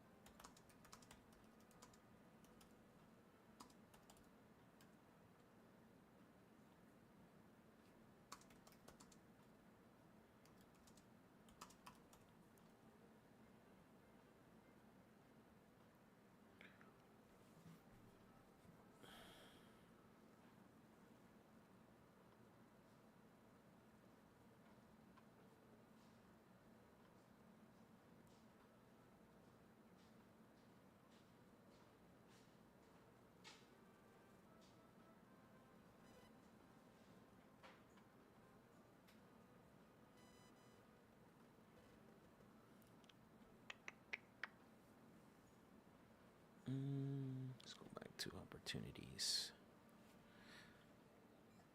Let's see.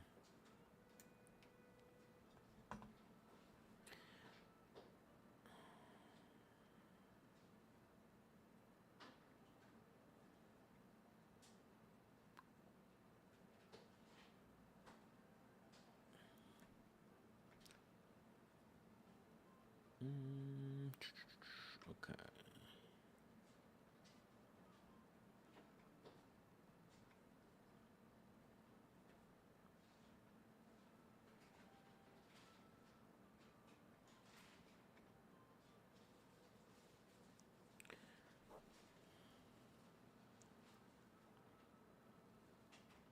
Oops.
All right, bear with me, guys. I'm getting everything organized and sending out a few text messages to some sellers and things like that. So,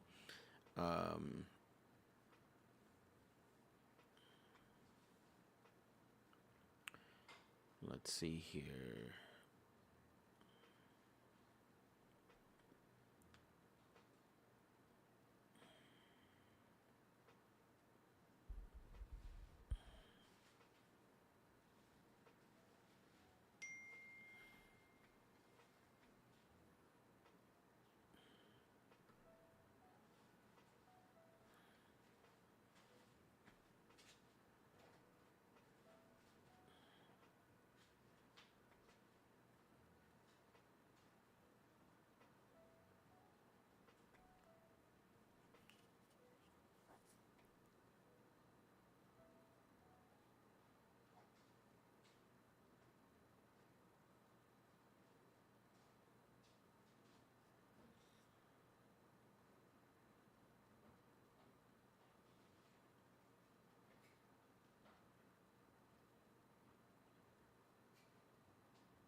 Let's get back to it. Perfect.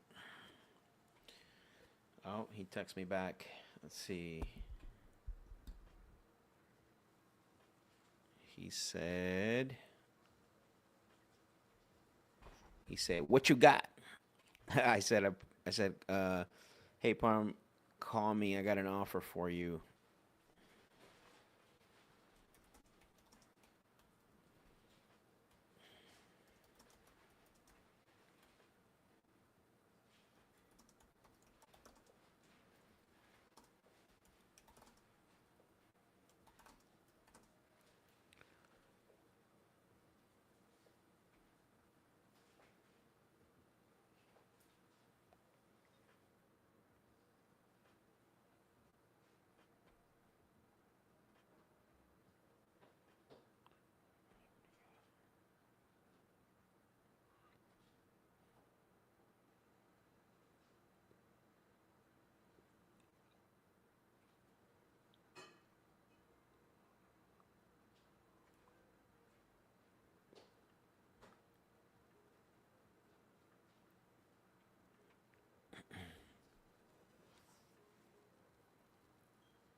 Filter this. No.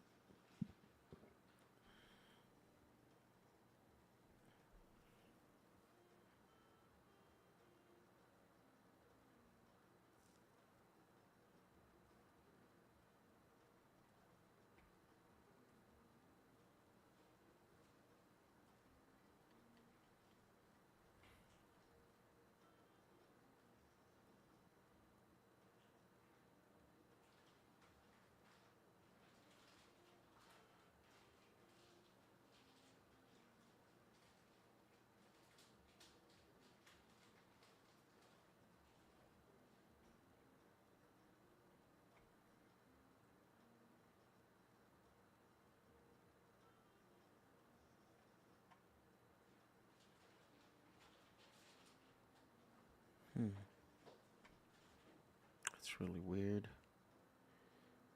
I used to be able to filter it out by tags. Interesting.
Hey guys, I'll be right back. Go get some water. 2 minutes.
All right, we're back.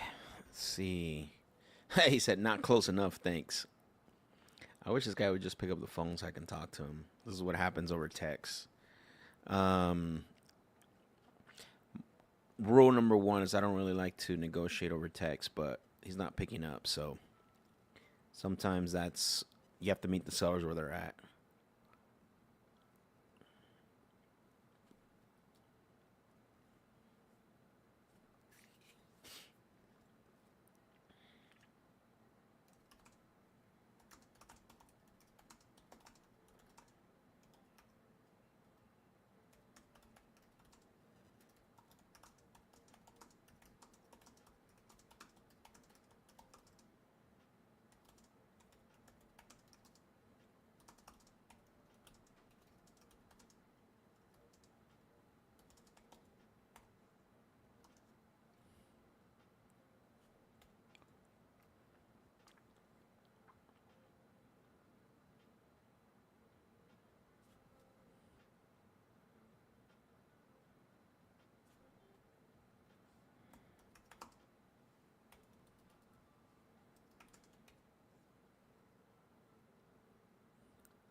$110. Well,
let's see. Derek has a question.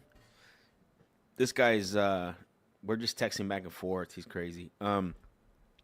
If you had a seller who said they wanted to sell the downside due to health reasons, but don't want to get the process started for another 3 to 4 months, also have not started even to look for a new place, Would you go into talking numbers or schedule a callback? Yeah, those get kind of tricky, right? Because those get kind of tricky because what happens is that bear with me here, guys. This thing's throwing me off. So those conversations, they can get kind of tricky because what tends to happen is that you got to make sure that, okay, so the first thing we have to find out is if they want to get the process 3 to 4, started 3 to 4 months, that's when they want to start, right? They don't want their money by 3 or 4 months. So what I would do is I would try to gather as much information as possible, including like getting the motivation, all that stuff, right? Which it seems like you did. I think that's a good job on your part. One of the things that I've done is I've actually talked about how the market shifts, right? Depending on how much rapport you built. Because I guess the question would be, how come 3 to 4 months, right? So, okay, so that's what I would ask, but you already have the answer to that. Initially, we're like, what's going on in 3 to 4 months? Which you already got the answer here, right? They don't have a place. They haven't started looking for a place. Would you go into talking numbers? So, and again, I don't know the whole conversation is are they going to buy or rent? Because that's two different conversations, right? So if they don't want to get the process started because they haven't looked for a new place, so is that going to be, is the place going to be something they're going to buy? And Derek, this example right here is that call that I did with the lady that wasn't ready. I don't know if you remember. She was gonna downsize as well because everybody moved out of the house. I didn't give her a number because she was almost up to 6 months, right? That she didn't want to do anything. It was gonna take her 6 months, but I went through the whole process, and I don't know if you remember. I said, hey, I spent more time than I really wanted to, but she was engaged and she was, cooperative. So I didn't present an offer to her because she's not ready to make a commitment. And you can ask that question, right? And you can always say, the reason I say that is like, you could always say, hey, if you were presented with an offer you can depend on for the property that you felt comfortable with, are you ready to put everything in writing today? And they're going to say probably no, right? Because it's 3 to 4 months. So then the question is and then you can say the only reason I asked that is because a lot of things can change in 3 to 4 months. And so what tends to happen is that what I've seen in the past is when I make an offer and we put everything in writing, once it comes time to start to, get serious about it, they don't have to worry about this anymore, right? So you can go that route if you want, and then sometimes people would be open to signing an agreement regardless. And you just have to ask those questions, right? But if not, I wouldn't make an offer, honestly. That's just my opinion. I've done that. There was a recent call. I don't know if it was Monday or Tuesday when I was talking to. Let me make sure. Let me see what this lady's name is. I got it right here. Wendy. Yeah, her name was Wendy. So the property. See, this call with Wendy lasted 30 minutes, right? San Antonio property. So if you go back, I think it was Monday or Tuesday. Actually, I'll tell you right now. April 22nd. So Tuesday. The call happened Tuesday. It was right around 12 p.m. Arizona time, whatever time that is for you. So that's a good example of this, what you're saying. So that call happened Tuesday during the live.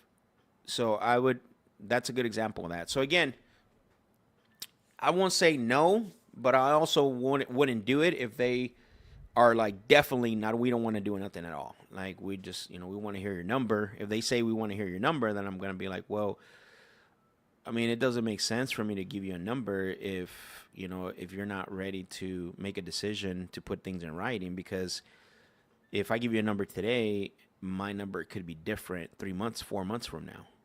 All right. So you go that route. But again, you can also pitch, like I said earlier, you can pitch the fact that you can give them an offer, which will help them, and it'll alleviate the you know what I mean, them having to worry about this in the future, if that makes sense, right? So there's always that route, and some people are open to that. But if they definitely don't want to make a decision, and you know they don't know what they want to get for the property, they don't know where they're moving to, and they're not going to get ready to start the process 3 or 4 months, yeah, most likely I'm not making an offer. So, yep. That's what I told her. My number could be different. There you go. Right? So, hopefully that helped.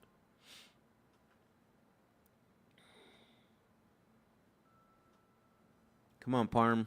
I made you an offer. Let's go.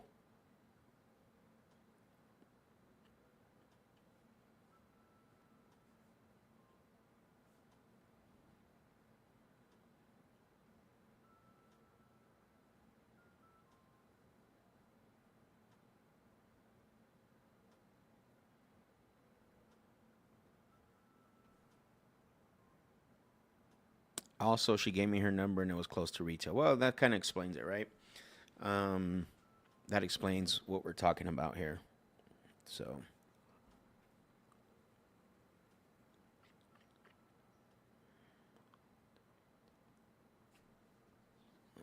call this guy.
Three, three, four, four.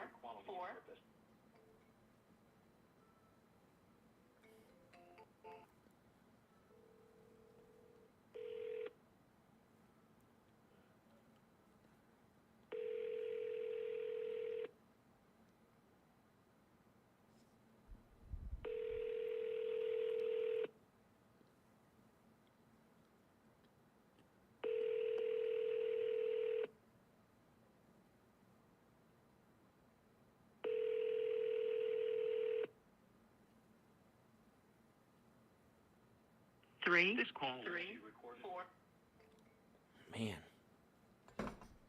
All right. Now I'm going to have to send this guy a text message. Jackie Carter. What?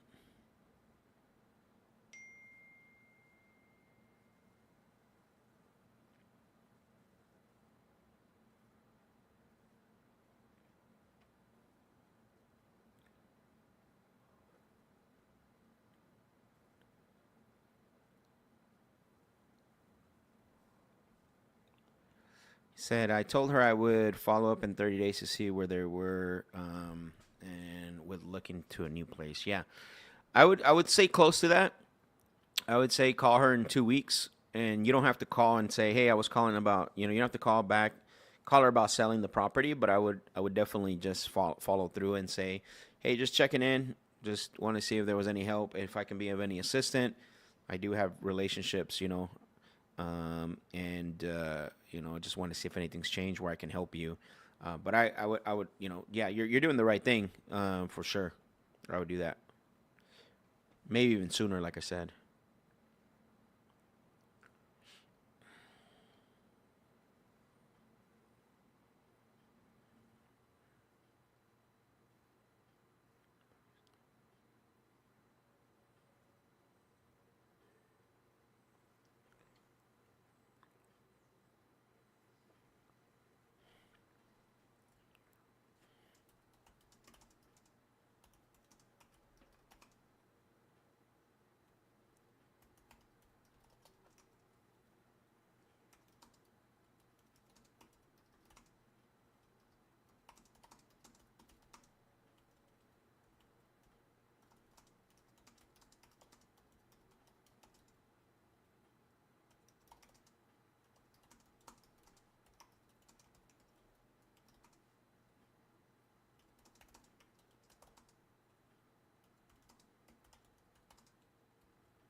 Boom. Let's go.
Heck.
The mailbox is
Slow Thursday.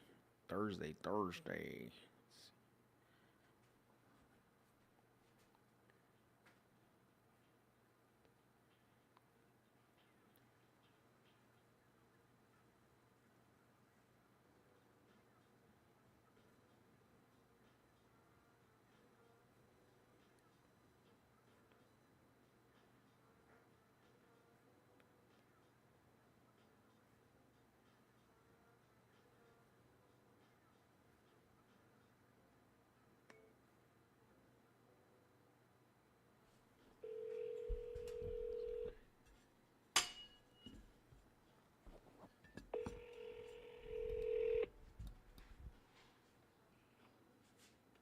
Hello? Hello, Lay. Yes. Oh, hi, Lay. My name is Max. I'm calling you because it looks like Brendan had submitted a form on our website to inquire about selling the property over at Graysville Road, and he asked me to give you a call. He actually texted me your name and phone number. Okay. Okay, perfect. Yeah, I just want to follow through and just the goal for the call is just to ask you a few quick questions just to see if the property qualifies for an offer. Is that fair? Okay. Thank you for that. All right, so let me just pull up the information here. How's your day going so far? Not too bad. How about you? Yeah, good. Just a little busy this morning, but it's starting to kind of slow down a little bit. Good. Yeah. All right, I do have the information on the property. Can you verify the bedroom and bathroom count for me, just to make sure I have the right information? That's a 3-2. Okay, 3-2. All right, and then I do see here online that it's 1,553 square feet. Correct. Okay, perfect. And is there an HOA in the area at all? There is not. There's not. Okay, perfect. I also see you have it for sale by owner currently. Is that correct? Yes. Okay. How's that going for you? Good. Okay. Have you gotten any offers yet that you like? None that we're super thrilled about yet. Got it. They're coming in lower than 400, I'm assuming. There's some of that, and there's some owner financing, and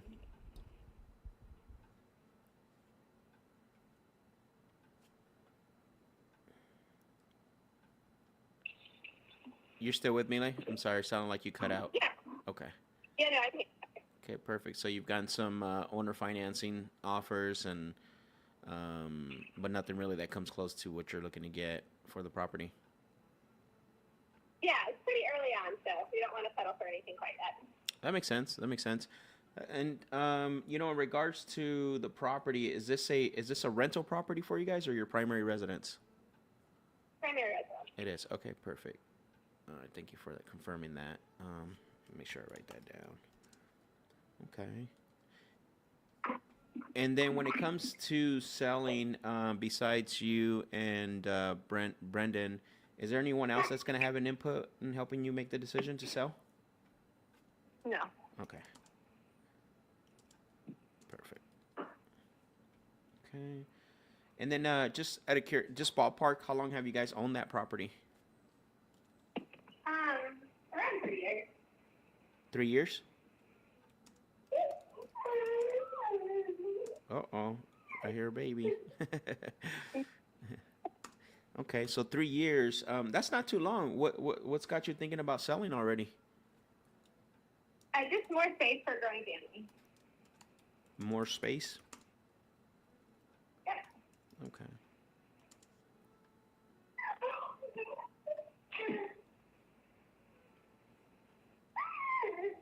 Okay. And then are you guys staying in the same area, or is it just or are you looking to get out of that area? Yeah, same area. Got it. And then I know you got it for sale by owner, and then I know that we received the inquiry on our website. Is there anything else you've tried recently to get the property sold? Nope. Okay. Well, how much you're looking to get for the property, if you don't mind me asking? 410. Okay. Are you guys open to hearing any of the offers besides the 410?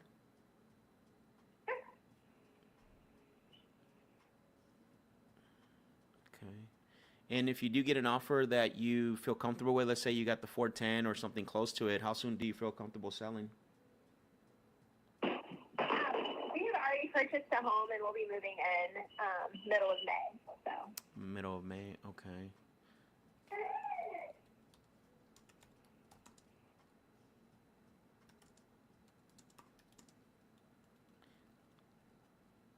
So you would need like maybe 30 or 45 days or something for the closing?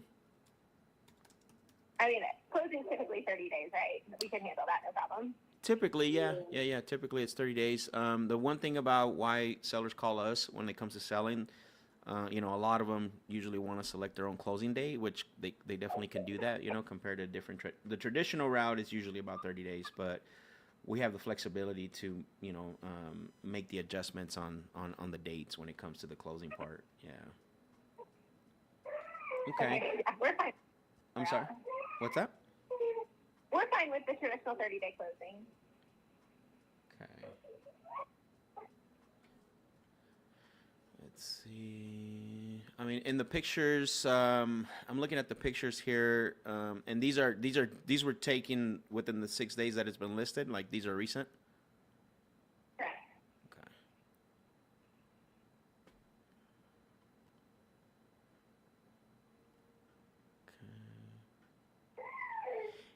And then, are you looking just to get a cash offer, or are you also open for conventional buyers? Either one.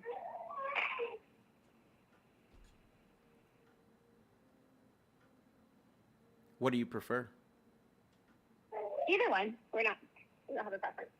Okay. Got it. And then besides a cash offer, are you not interested at all on the creative offer or seller carry or anything like that? I know earlier you said you had some offers that came in, but just want to know if you... Owner financing. Say that again? We're not interested in owner financing. Got it. Okay. Perfect. Okay, well, I'll do some research on this, and we'll see if we can even come close to this. Obviously, properties we buy are usually properties that are, investment properties in regards to fix them up and things like that.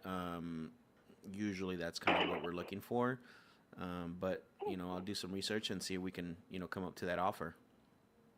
Okay, sounds good. Thank you. You're welcome. Bye. There's a lot of motivation there, guys. I mean, a lot.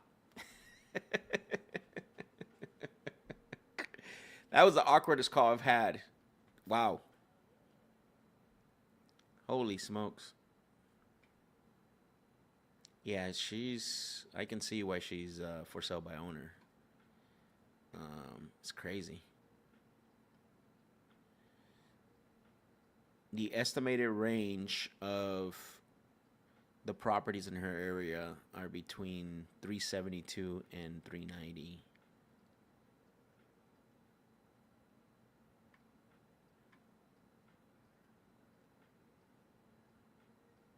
Let me see.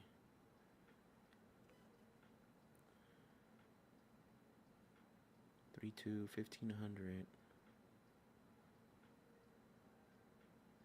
Sold within the last 90 days.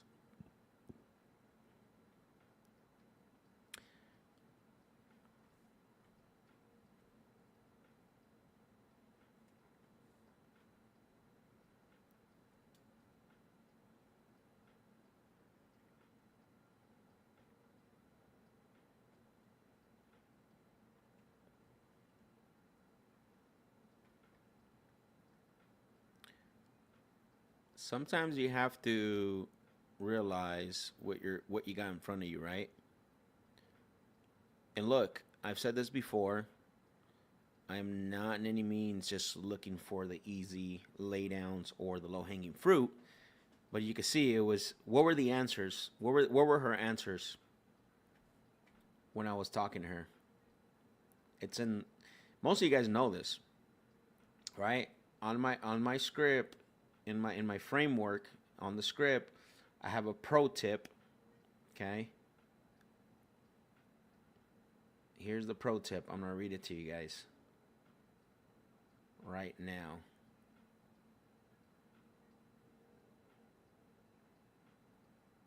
Okay.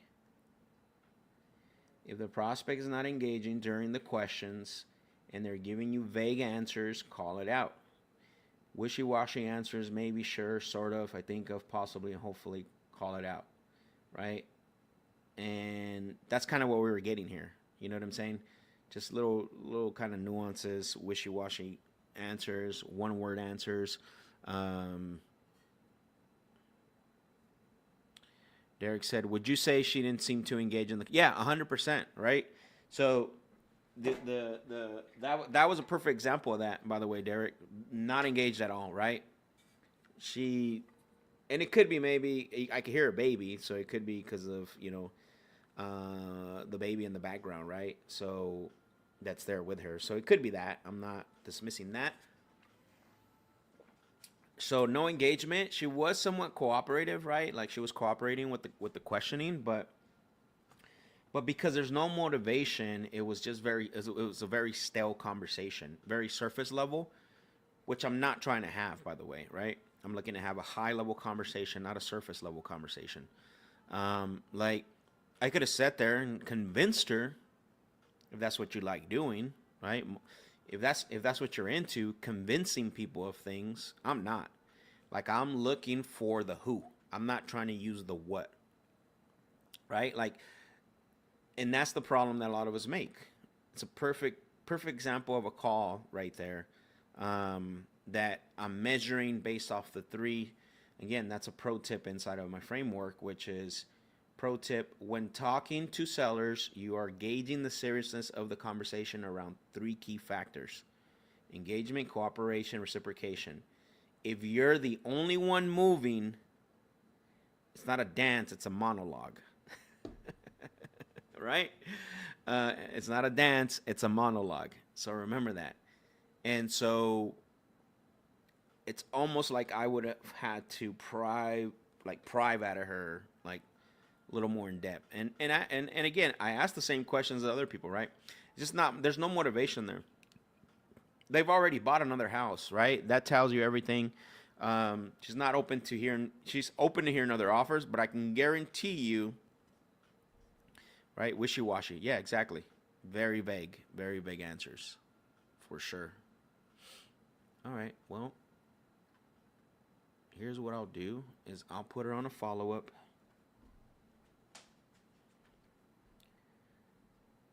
No engagement at all, and definitely a low-level conversation, 100%. So I'm going to stop the drip. Let's see. Yep, stop the drip. Perfect. And then I think what I'm going to do is, what I'm going to do is put her on a, I'm going to put her on a ready soon, 30 to 90 days follow-up and drip her in there.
Let's see. This guy's asking 330. Let's see what it's going for.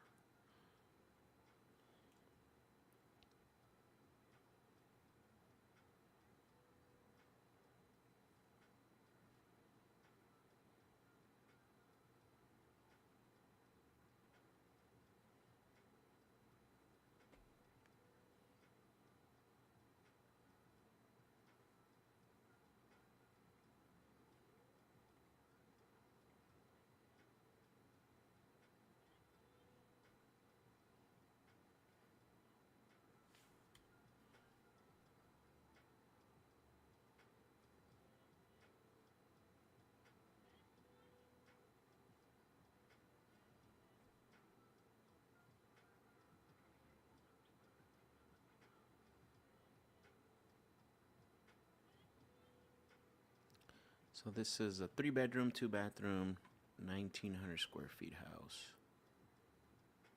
Let's see.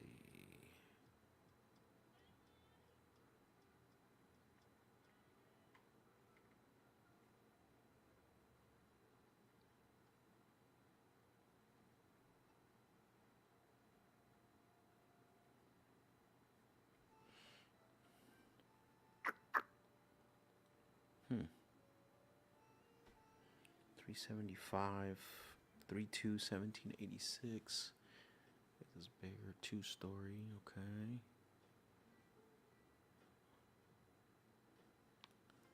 Man, this one just sold for 400,000.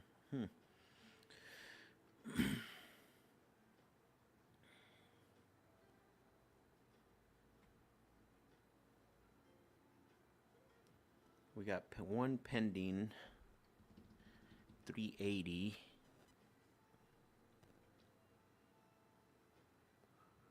We got another one pending for 370. He wants 330. Let's see. Maybe an ovation deal.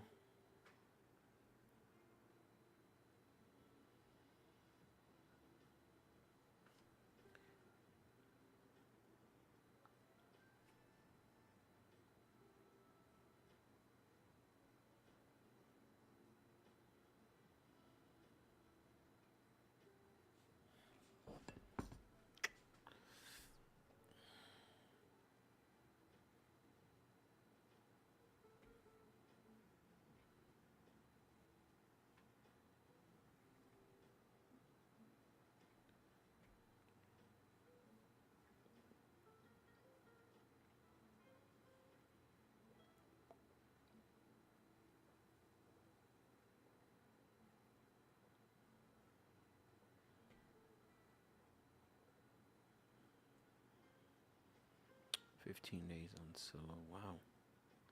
So one pending 15 days on Zillow.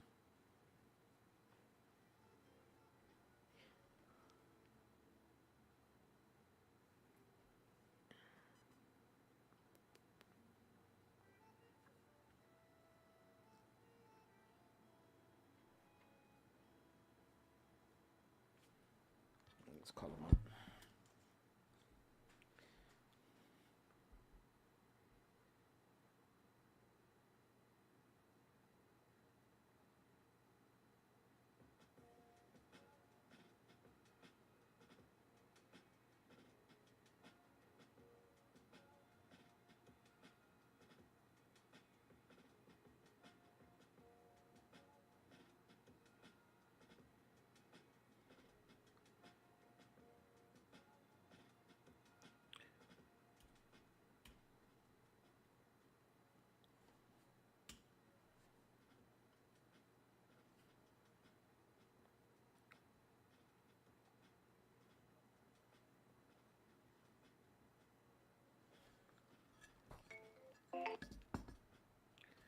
Your call has been forwarded to voicemail. The person you're trying to reach is not available.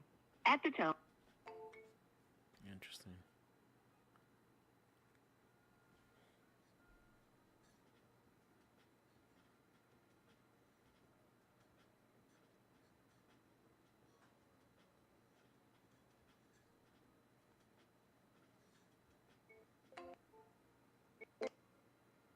Your call has been forwarded to voicemail.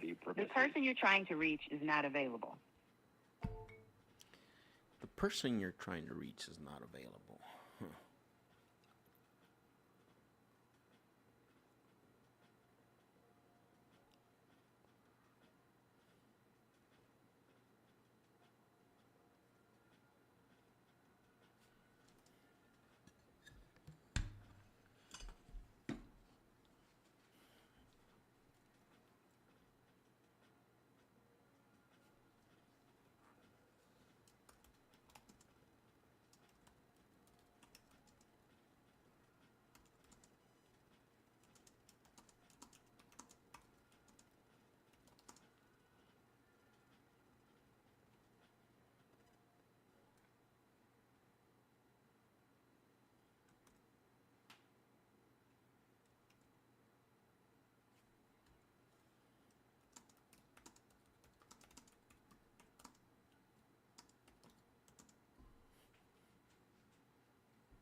All right. Next. All right, let's see. Sarah Crayford.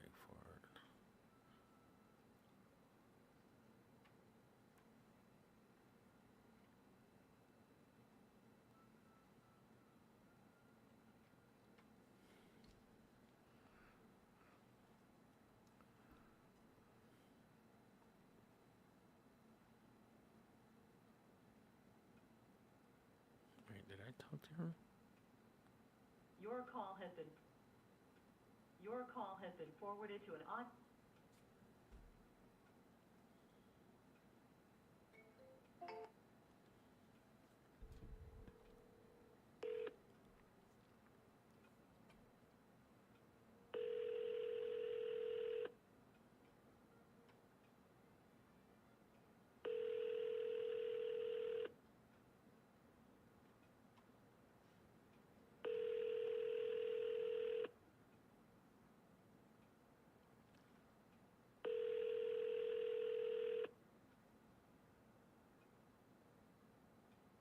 Your call has been forwarded to an automated voice.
Hello. Hey, Tony. Sorry. Yeah. Well, Tony, it was good. It was good talking to you, man.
Okay, no way, no.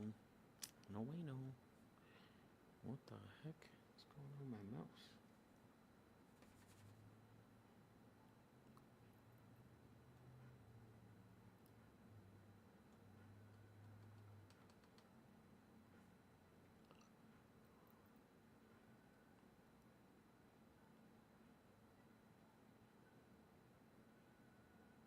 What in the world? My mouse is tripping. It's right clicking on the left. How do I fix this? Dang.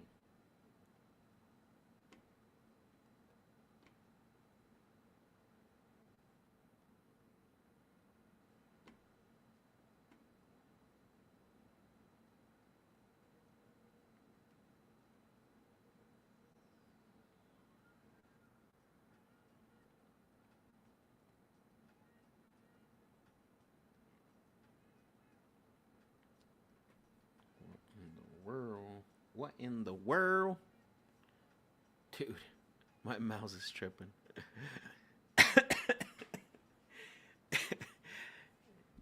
And I can't fix it.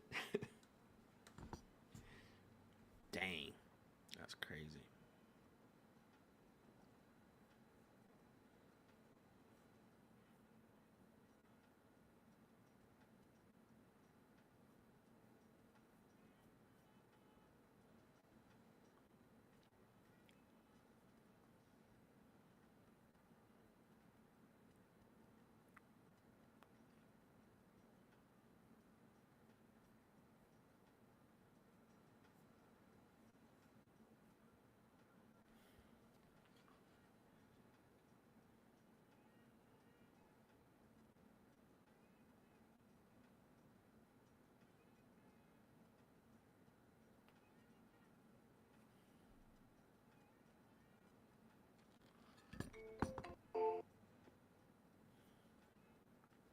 Your call has been forwarded to voice.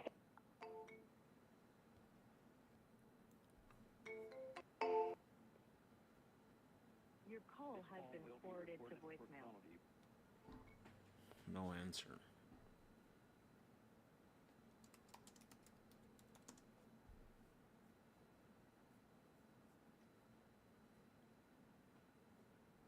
Okay, we're on our fifth attempt on that one.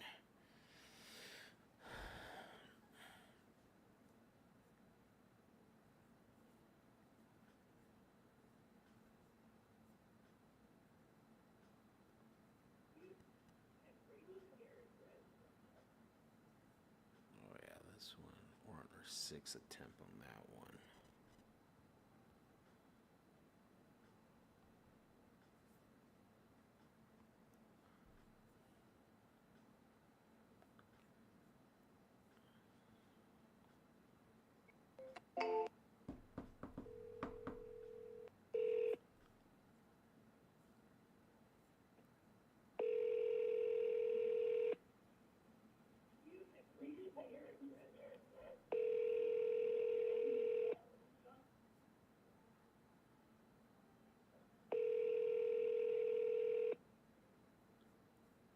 This call will be recorded for quality purposes. Hello? Hello, Roberta? Yes.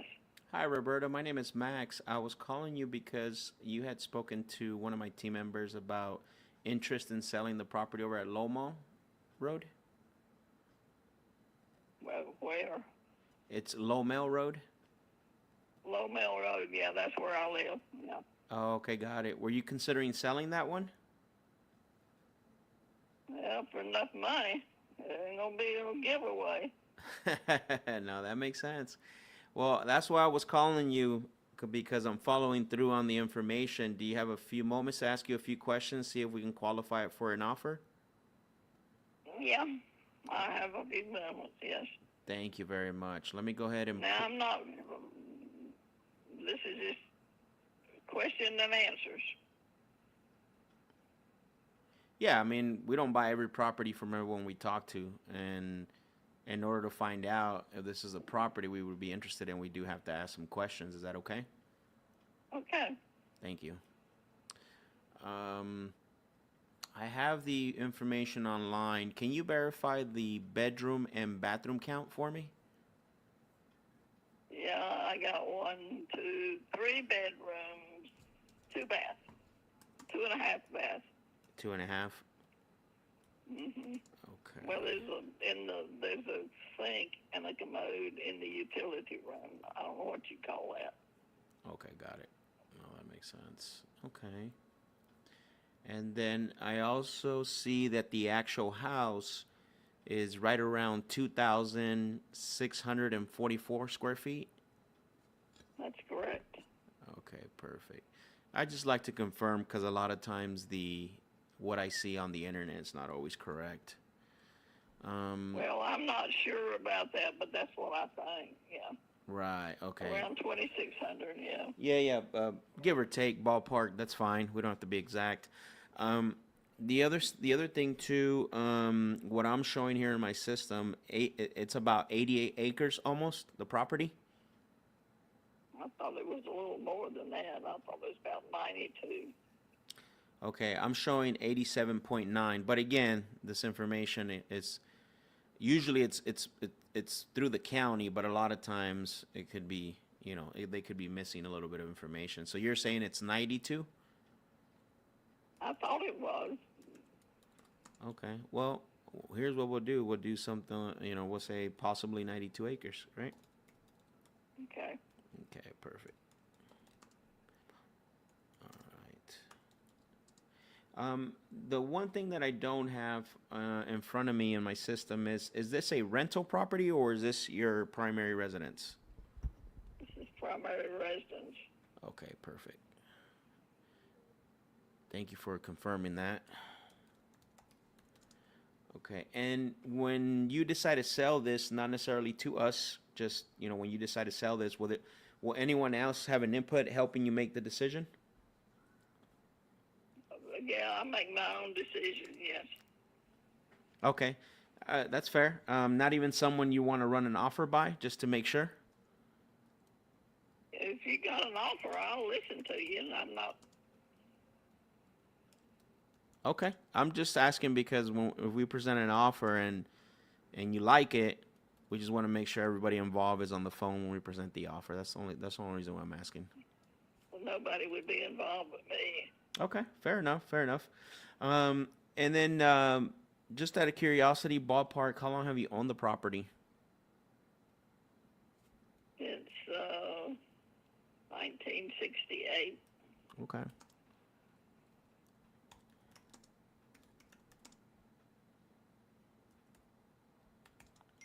Got it. Wow, you've owned this thing for quite a while. What's changed recently that's got you thinking about selling now? I'm getting old. I have to go in a nursing home. Got it. Okay. So those kind of the next steps.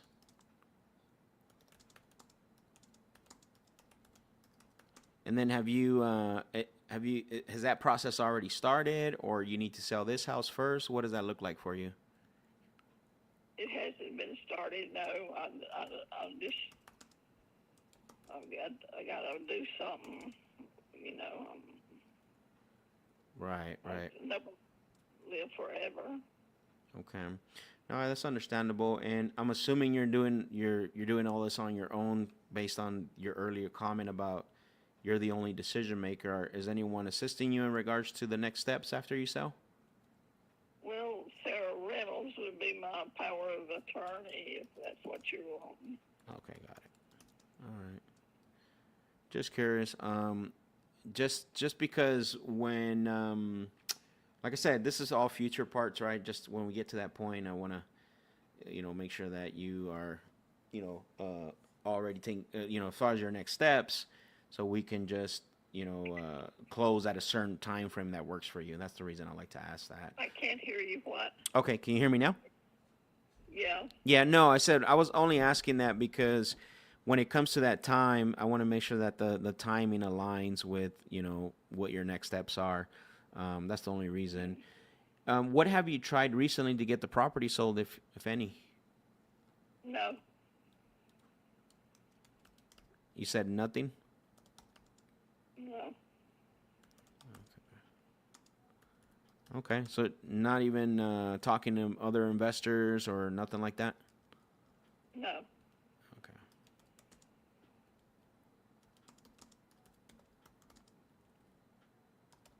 Okay, perfect. And when you decide to sell this, are you wanting to go more convenience? Is that more important to you, or are you leaning also towards listing the property on the market? Well, I don't care. If I'm going to sell it, I'm going to be rid of it. I mean, So you're open to both? I'm open to both. Okay, perfect. And let's just say that, you heard an offer from me that you said, oh, wow, that's a good offer. I'll take it. How soon do you feel comfortable selling? Not too soon. Which is? I'm interested in the offer, not all this stuff. Well, I mean, if I give you an offer and you're not going to make a decision, I don't understand what would be the point to make an offer. Well, I don't know. I'm not interested in selling it unless it's a very, very high offer. If you're not going to offer that, we might as well just hang up. What is it, a high offer? I think it'd be worth $2 million. $2 million? Yeah.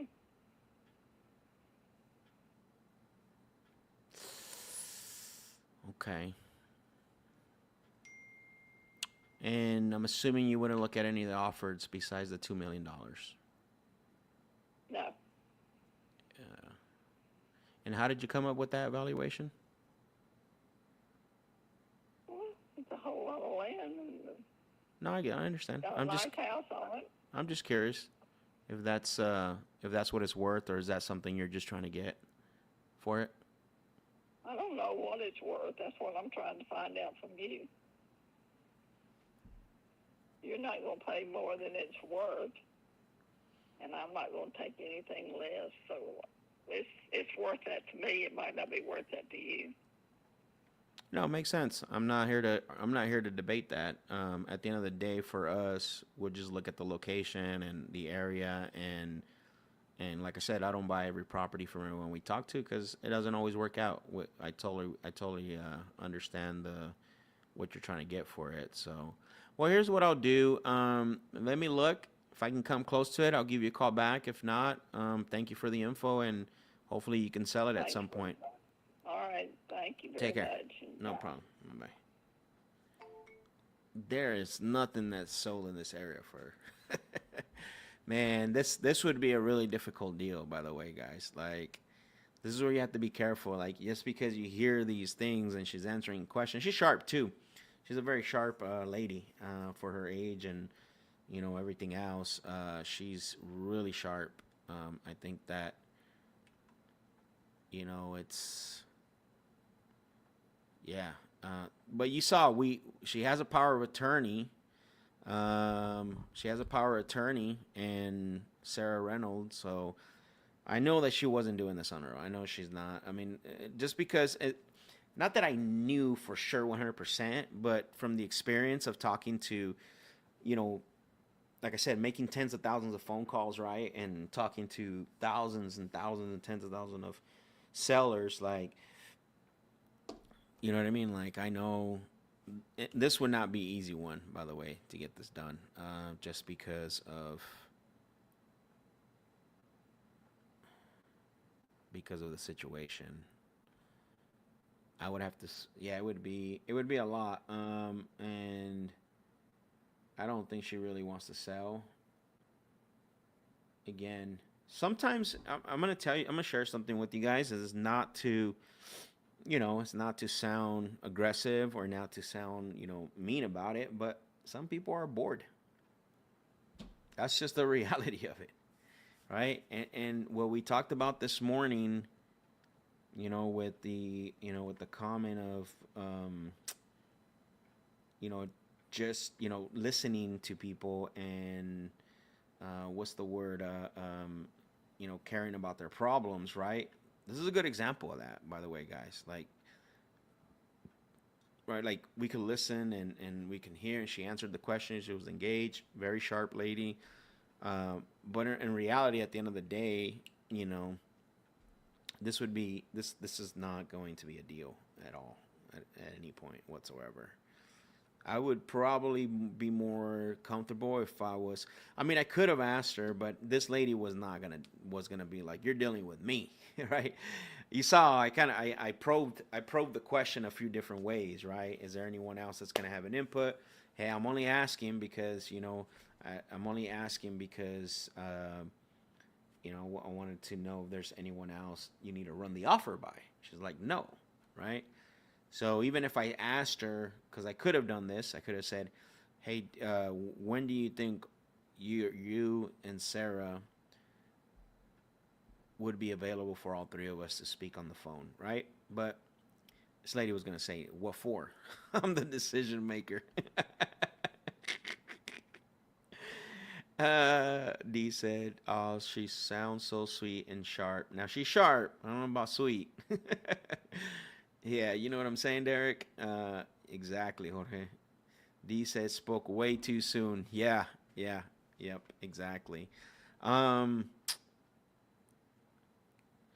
So finally, and this is why you can't give up on leads. I've made 5 attempts to call this lady, right? I'm actually, this will be the 6th attempt, excuse me. This is my 6th attempt in contacting her. And you guys remember, each for an attempt for me is two dials back to back and a text message, right? So that's an attempt.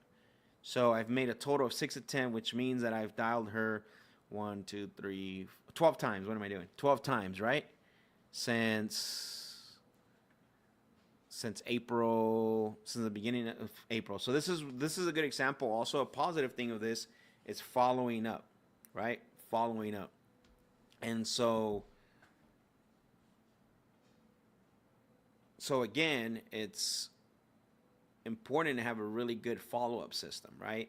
Like to filter out the leads and sort of get this, rhythm of the lead manager, which is so important. By the way, for you guys that are new to the channel, I have a video that specifically, and I'm going to put the link in here, how to manage your pipeline, right? How to manage your pipeline effectively so no leads fall through the cracks, right?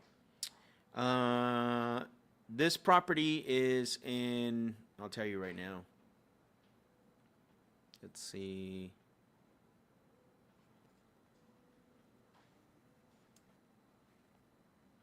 So this property is in Liberty, North Carolina.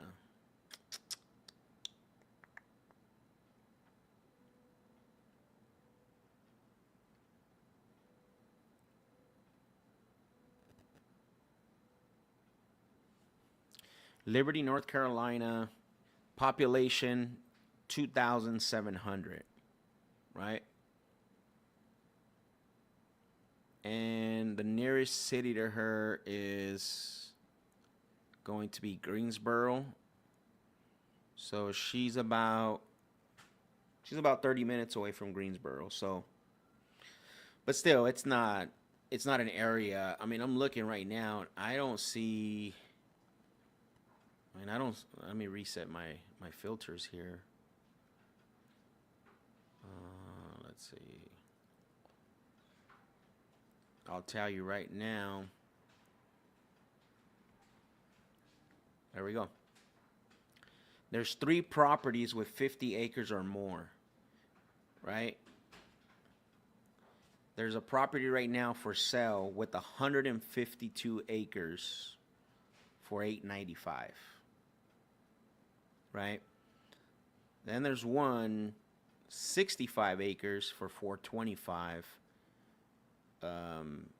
So that right there gives you an idea. That's what when she said $2 million, $2 million, right? Trying to get a reaction. And now is the question, right? How did you come up with that number? Right? And I always say, like I told her, I understand some people, is that what you want to get, or is that what your property's worth? Because there's a difference, right? But yeah, so there's a property right now for sale, 152 acres for $895,000, and she wants $2 million for her 90 acres. Yeah. So that's not happening, bro. No way. No way. No way.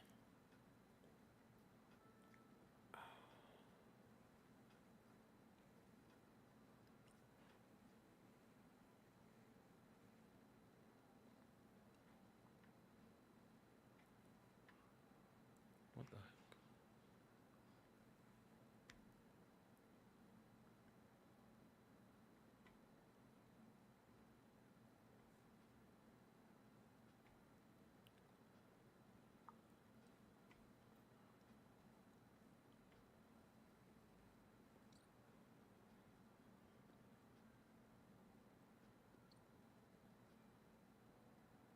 Your call has been forwarded to 1-7 for more Hello, Sunny. It's me.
All right, let's see.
Okay.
All right, Sonny, where you at, Sonny?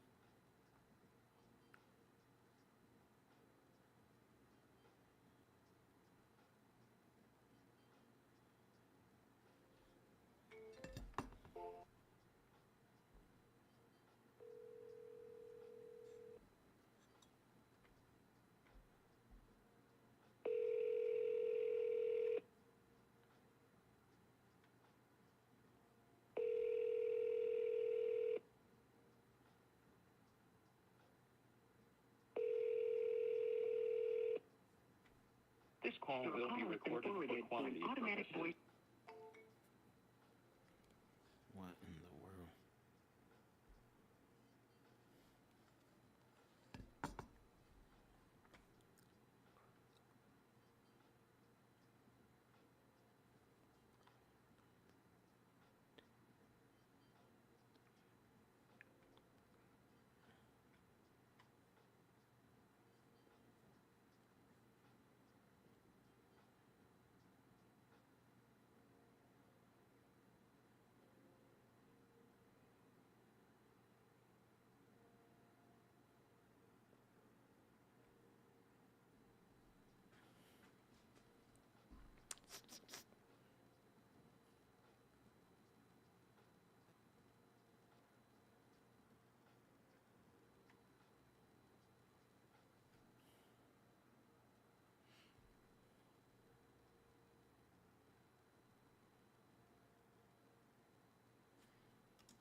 This call It's will a be Caesar. recorded Leave me a for message quality and I'll call you purposes. back.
This call will be recorded for quality purposes. Please leave your message for 34667. Sorry, mailbox is full. Mailbox is full.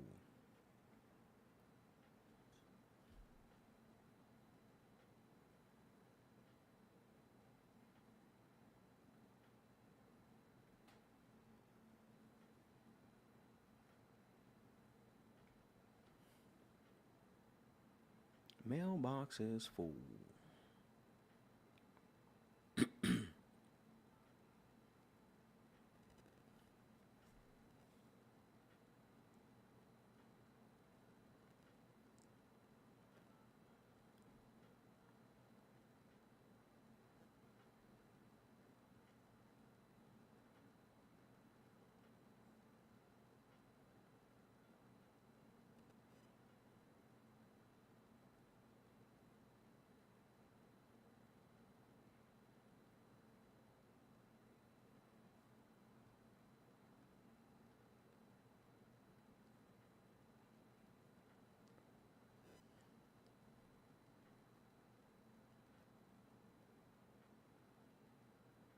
All right. I'm going to make one more call and then we'll end the live. Who is this?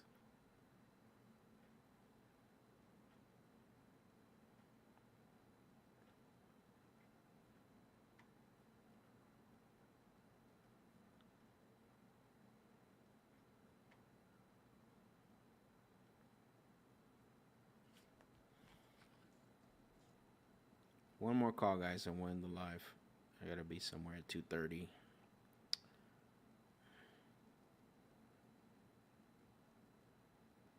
Hopefully we get a conversation.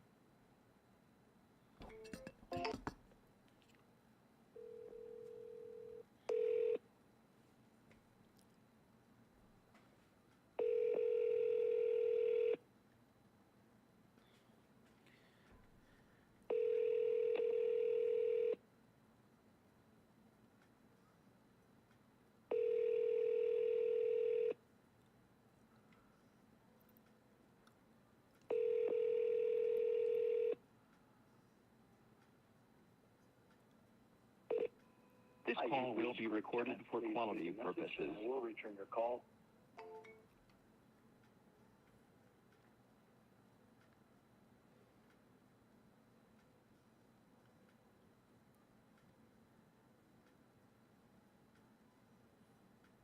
No answers today. We'll have to call. Yeah, I have some I gotta go to at 2:30, and it's like 30 minutes from my house.